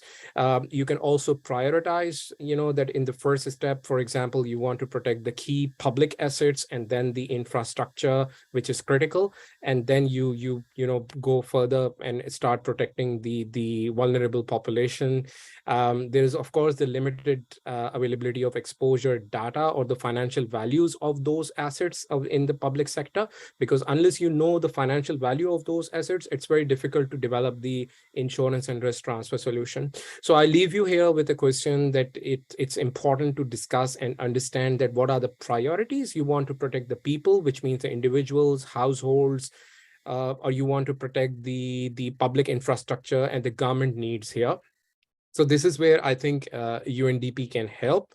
This is an offer from our side, from the UNDP's Istanbul regional hub, and the which is based in Istanbul, and that's our regional hub for the Europe and Central Asia, and also the insurance and risk finance facility, which is our global platform to develop these kind of solutions. So just to sum it up before I end here, that we can help you in hazard identification, estimating the exposures, and the next step will be how you can actually assess the vulnerability of those economic sectors or the population, and then we can help you develop the insurance application, which is about developing the insurance product, and then who will be the insurance buyer, whether it's the government level or it's the public-private partnership, and finally we can help in stakeholder engagement, including the government and the local communities. So that was a very quick round from my side. We are very happy. If you have any questions, please reach out to UNDP's Istanbul Regional Hub or myself. Thank you so much. Thank you, sir. UNDP remains a valuable partner. You have a strong representation during the technical workshop, so we are eager to hear more of your inputs and the assistance that can be utilized from that source. Ms. Geddes, World Bank, the floor and the screen is yours. And next is RCC.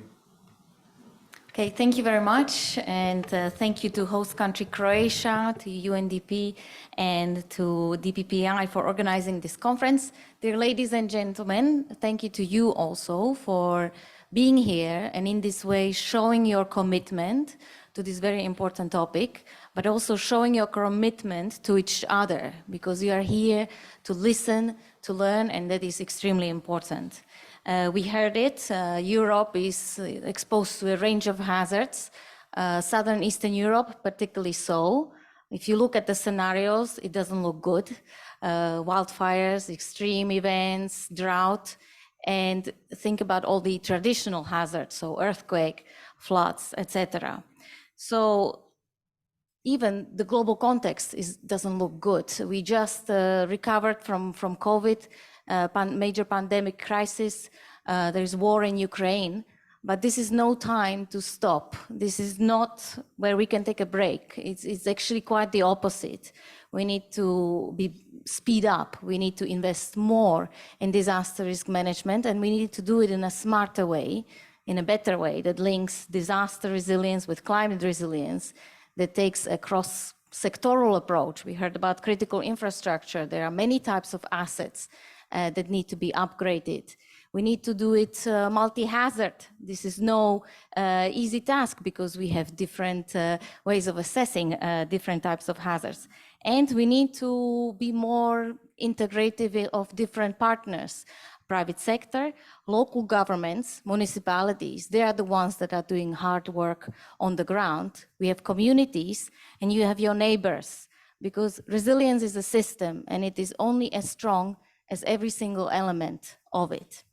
Now, the good news is there are many tools, there's data, there's evidence, there are good examples, and we heard already today a lot of it. You mentioned all national risk assessments, national risk reduction strategies, disaster risk management plans. These are important documents that help you unlock substantial resources that are available to prevention and preparedness. They set your priorities, and in this way also allow different partners to help you really fulfill your goals. But as it was said, Vlatko said it, these strategies could become just empty words if there is no follow-up actions and money put behind it. From the World Bank side, we are here to support through policy research, technical assistance, and investments. In terms of global evidence research, we work, for example, also with European Commission on economics for disaster prevention and preparedness. And this afternoon, I'll tell you a bit more, share some highlights. We are actually doing a phase 2. So if any country is interested in collaborating on a case study, let me know. We work directly with a number of countries providing technical assistance. I had the honor to also lead or co-lead or be a member of many of these projects. We supported the development of disaster risk management plan in Greece, for Bulgaria. In Bulgaria, we heard the developing of national risk assessment, but also historical data collection and systems. We worked with many countries here in the region, had the pleasure to work on ready to respond, diagnostic and investments prioritization, but also on aspects such as disaster risk financing, as we heard in Albania, a comprehensive strategy that can identify the different ways of being better financially protected. And finally, investments. We work with countries, including Croatia, on resilient recovery of health and education facilities. We work with Romania to upgrade in a prioritized and smart manner key emergency response facilities. Across all of these, our major goal is to share, generate global good practice and knowledge. And this is why I'm personally so thrilled to be here and excited to learn from you, because there's a lot of knowledge that exists in this room. So I really look forward to our collaboration, to our exchanges over the next course, the day of the workshop, and learn from you. So thank you very much. Thank you, Ms. Geddes. Looking forward to the workshop as well. RCC next, and then IFRC if we have them online. Thank you, Vlatko. First of all, let me introduce myself. This is Umut Ergezer. I'm representing here in this important plenary session Regional Cooperation Council Secretariat, and I'm working there as the coordinator of Southeast Europe 2030 strategy. First of all, I would like to extend our sincere gratitude to the host country, Croatia, and it's an honor for us to be here, the beautiful city of Dubrovnik, and also the DPPI-SEE Secretariat, as well as UNDRR, as co-host of this important event. I'm here to introduce you very briefly Southeast Europe 2030 strategy. Strategy includes all Southeast European countries, which are the participants of Southeast Europe cooperation process, which means that 13 participants. The first mandate was given by Bosnia and Herzegovina during their chairmanship in 2019 to the RCC Secretariat to prepare a post-2020 agenda for the region based on UN Sustainable Development Goals. And based on this mandate that the RCC Secretariat prepared and presented this strategy during the SCCP chairmanship of Turkey in 2021, and it was adopted by the SCCP summit. That's actually the highest political level in regional cooperation in Southeast Europe. That includes 13 economies, 13 participants, heads of government and states. After that, we actually start implementing that strategy. This strategy is based on UN Sustainable Development Goals. And let me share with you a couple of highlights and importance related to disaster management and how comprehensive strategy and holistic approach is important in disaster management. First of all, the main objectives of the SE 2030 strategy is to reduce poverty and inequalities in the Southeast Europe. Because when we took into account $5.50 US dollars per capita income per day, Southeast Europe, on average, at that time, I will say that the figure is a little bit outdated, but still remarkable, 14% of our population living below poverty level. And now there are many figures which are around that this 12% is increasing. And this figure does not include people living at the risk of poverty, which is much more higher, and different population subgroups, if we take into account, like pensioners, like parents living more than 3 dependent kids, or single parents. They are also very much open to this type of poverty risk. And this poverty actually affects their access to public services, like education, health, and different type of public services, including risk reduction. In this regard, depopulation is another higher policy priorities of SE 2030, because in terms of the population, now currently all 13 countries have 150 million people of 2 trillion US dollars. But in 80 years, according to UN Population Fund, in 80 years, in 2100, our region will be 20% less. Which means that not only we are less in numbers, but also our population is getting older. Today, our dependency rate, elderly people dependency rate on working age population is 28%. In 80 years, it will be jumping to 68%. So these figures actually offer very much challenges for the sustainable development of the region.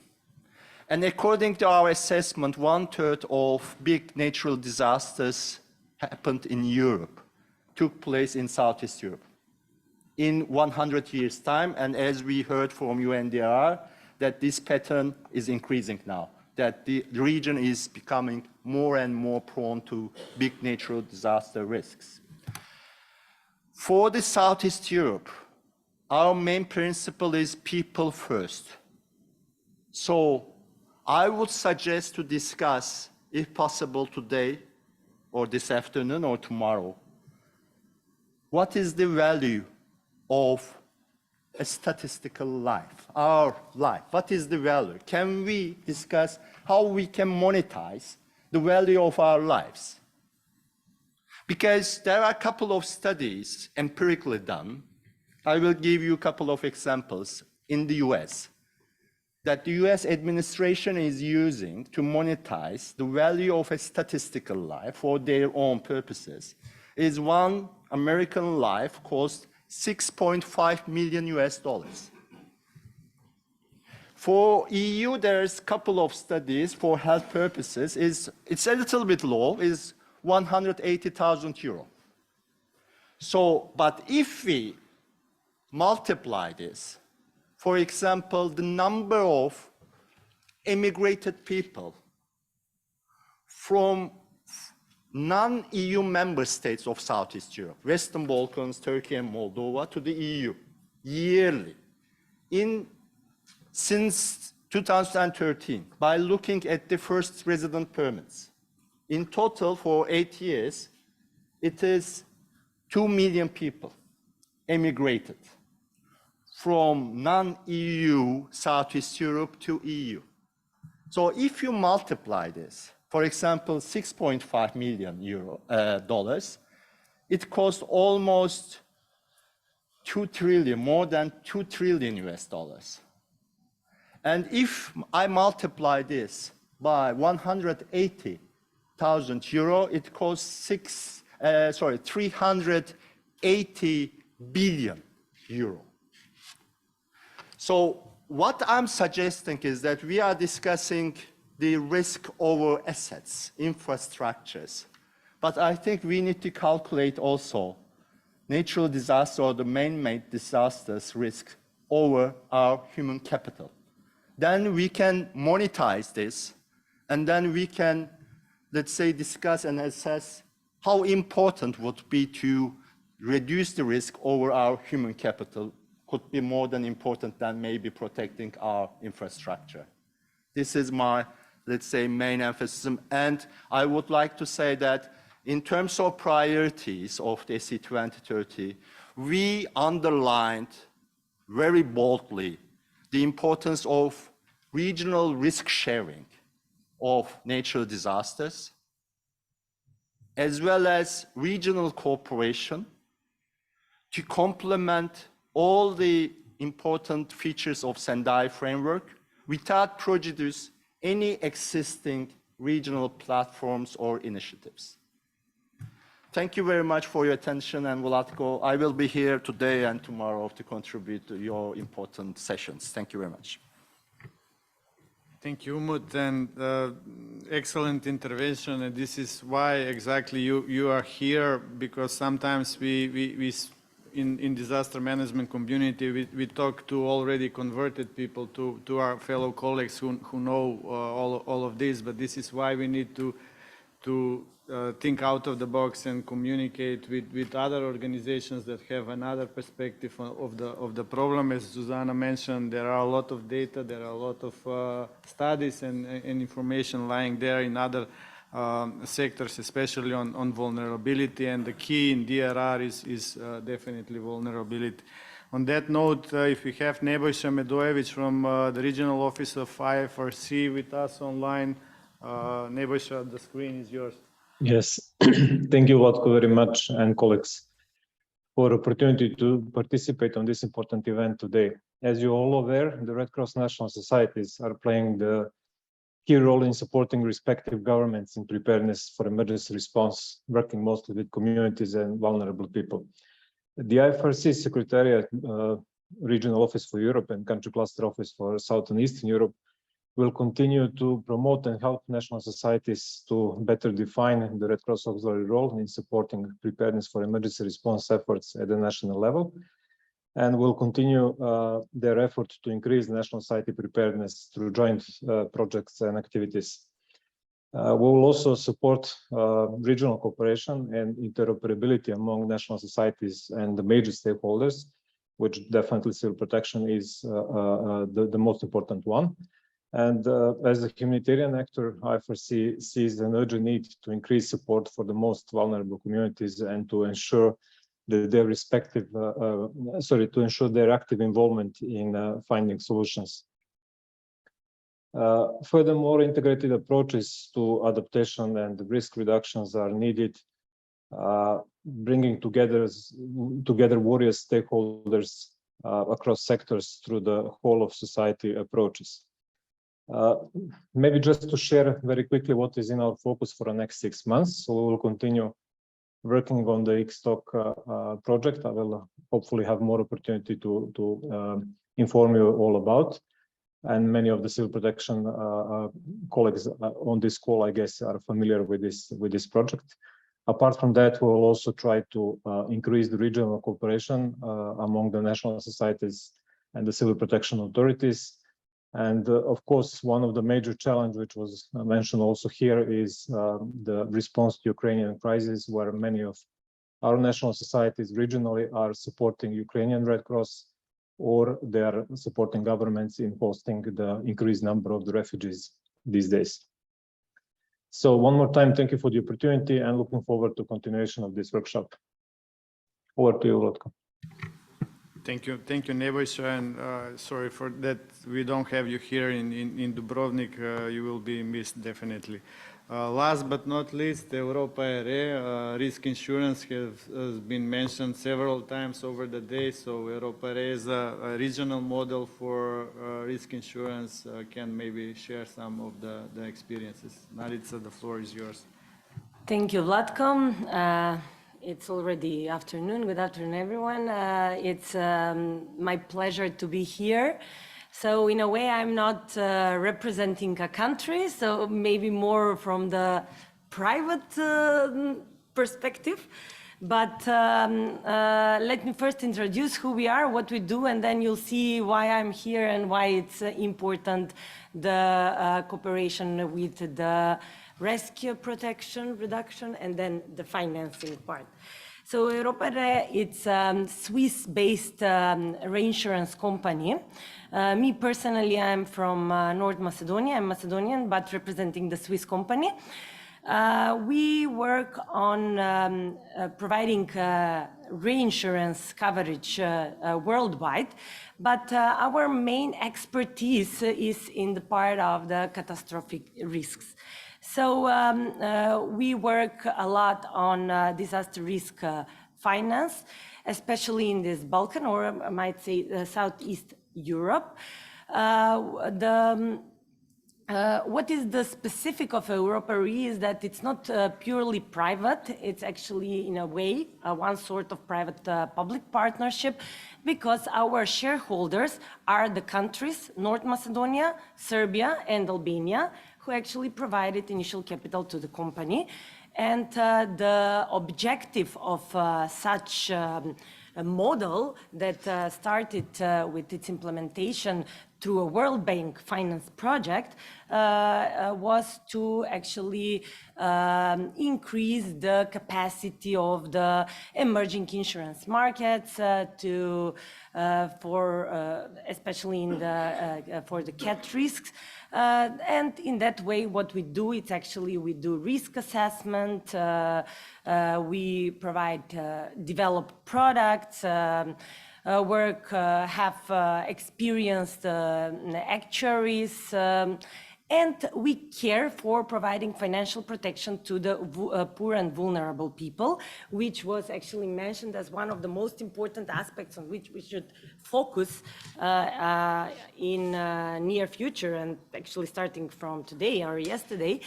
How we do that, besides our part that we provide reinsurance coverage, which is purely commercial, we actually operate with different donors through implementation of projects, mainly in the insurance and reinsurance area, to support this or to increase this financial protection of the people, or mainly vulnerable categories.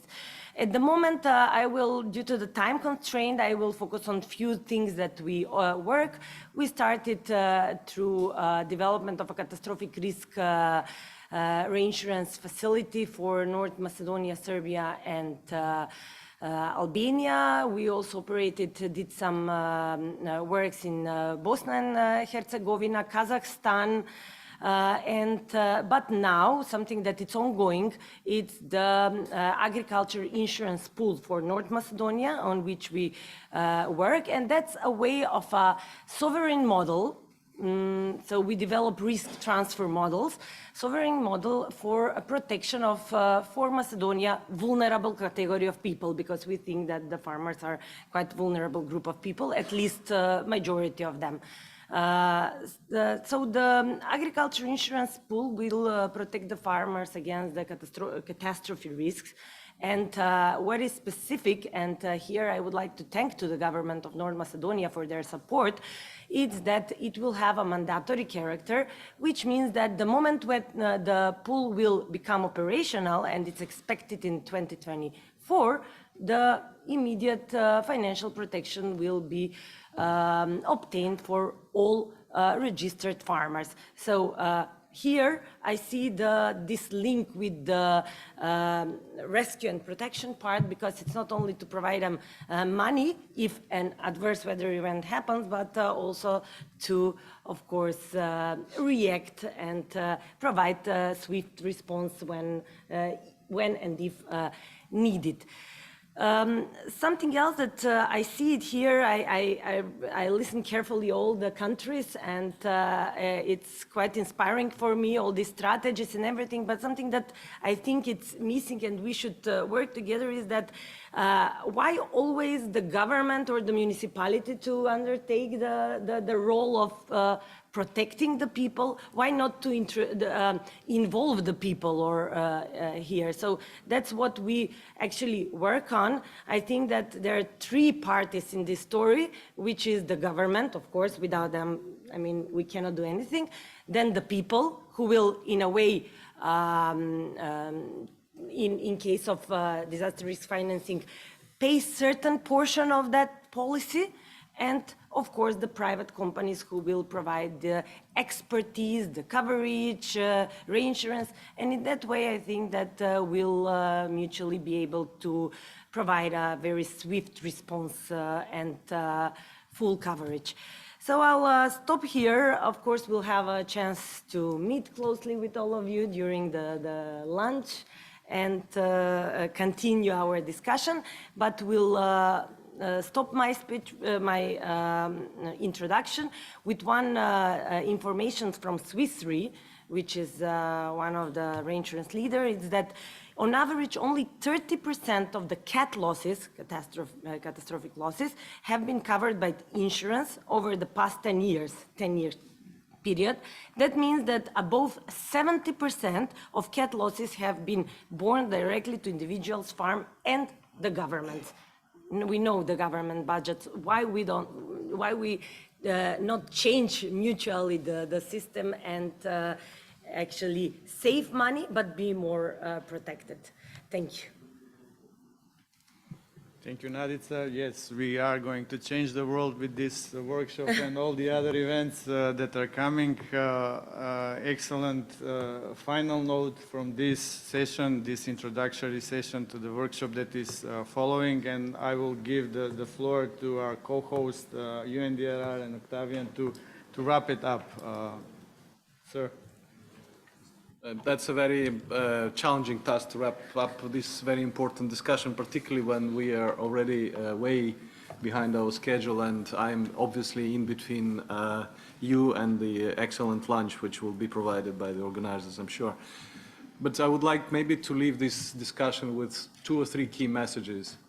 One is what Vlatko referred to, that was also mentioned in the previous meeting, is the inflation of promises. And basically, since we're talking in economic terms here about disaster risk reduction financing, how do we reduce this inflation? I think that a number of interventions focused on something which is very important, is having the commitment at the national level through well-designed DRR strategies, which do not stay only as strategies, as a document, but as many countries demonstrated, those strategies translate into action plans and also budget lines that are attached to these action plans. So that's one element. I think a number of countries presented exactly that experience. Second is, we know that what gets measured gets done. So another important element that came up in a number of interventions was the importance of building strategies on good risk assessment, good risk knowledge, but also maintaining good database on loss and damage. And that's another very important message, because the moment you're good in measuring that, then you pay attention, and also policymakers pay attention to these issues. Third is, what was very obvious in a number of interventions referred to, is it's easier for us to track the budget lines that are under our direct management as national disaster management agencies, and it's much more difficult to look at the big picture of what prevention is actually, because prevention happens also through many other line ministries, and particularly if we look at the connection between climate change or the adaptation to climate change and disaster risk reduction, it becomes very tricky because it's very difficult actually to look into how much is being invested overall in prevention. That's why that work that was started on better tagging the adaptation or disaster risk reduction expenditures within the overall budget frameworks, and that will allow them to measure better what is being invested in prevention. And without that metrics, it's also very difficult to understand whether we're moving in the right direction or not, because from what was presented here, it's easier to trace what is preparedness and response rather than prevention. We see that also in global reports, for instance, on the target F, where we see that only around 5 to 7% goes into prevention based on reported data. That's a challenge. Another challenge is to really make sure that the national platforms on disaster risk reduction have good coherence with other processes, such as national adaptation plan and the respective ministries that work on adaptation plans to look at synergies and coherence between national disaster risk reduction and national adaptation planning. Finally, we looked a little bit at the way how national disaster risk reduction strategies are supported with national disaster risk financing frameworks. And what you presented here is very much what we find through also peer reviews, and a number of you, Croatia I think mentioned that Serbia is planning to do a peer review of the national strategy. We know Bulgaria conducted a national review. We find more or less the same findings through these peer reviews, that what is needed is also a comprehensive disaster risk financing framework to support the strategy, which look at both ex ante and ex post instruments, including the ones that were mentioned by our colleagues from UNDP, and EFDRR, which is dealing with the residual risk, another important component which is not immediately evident through the way how we do our planning. So allow me to stay at these key points. It was really a great honor and pleasure to be part of this discussion. And we, on behalf of UNDRR, are looking forward to continue our excellent collaboration with all member states present here at the meeting, but also all the partners with whom we are working very closely. Thank you so much again. Hvala. And back to you, Vlatko, for telling us what's next. Thank you, sir. With this, we are ending this chapter of our meeting. I would like to thank all the participants here present, but also online. A reminder, we have lunch on floor 0 now. For those who are attending the workshop, they will need to come back here at 1:30. And the ones who are attending the regional meeting, they have more time. They will start at 2 o'clock. For those who are following this workshop, they will use online. They should use the same link for the workshop as well. So use the same link at 1:30 to connect to the workshop as well. And now I would like to invite you all for a group photo here on the stage, and use the opportunity that we are all here together for that event. So thank you once again to all who participated.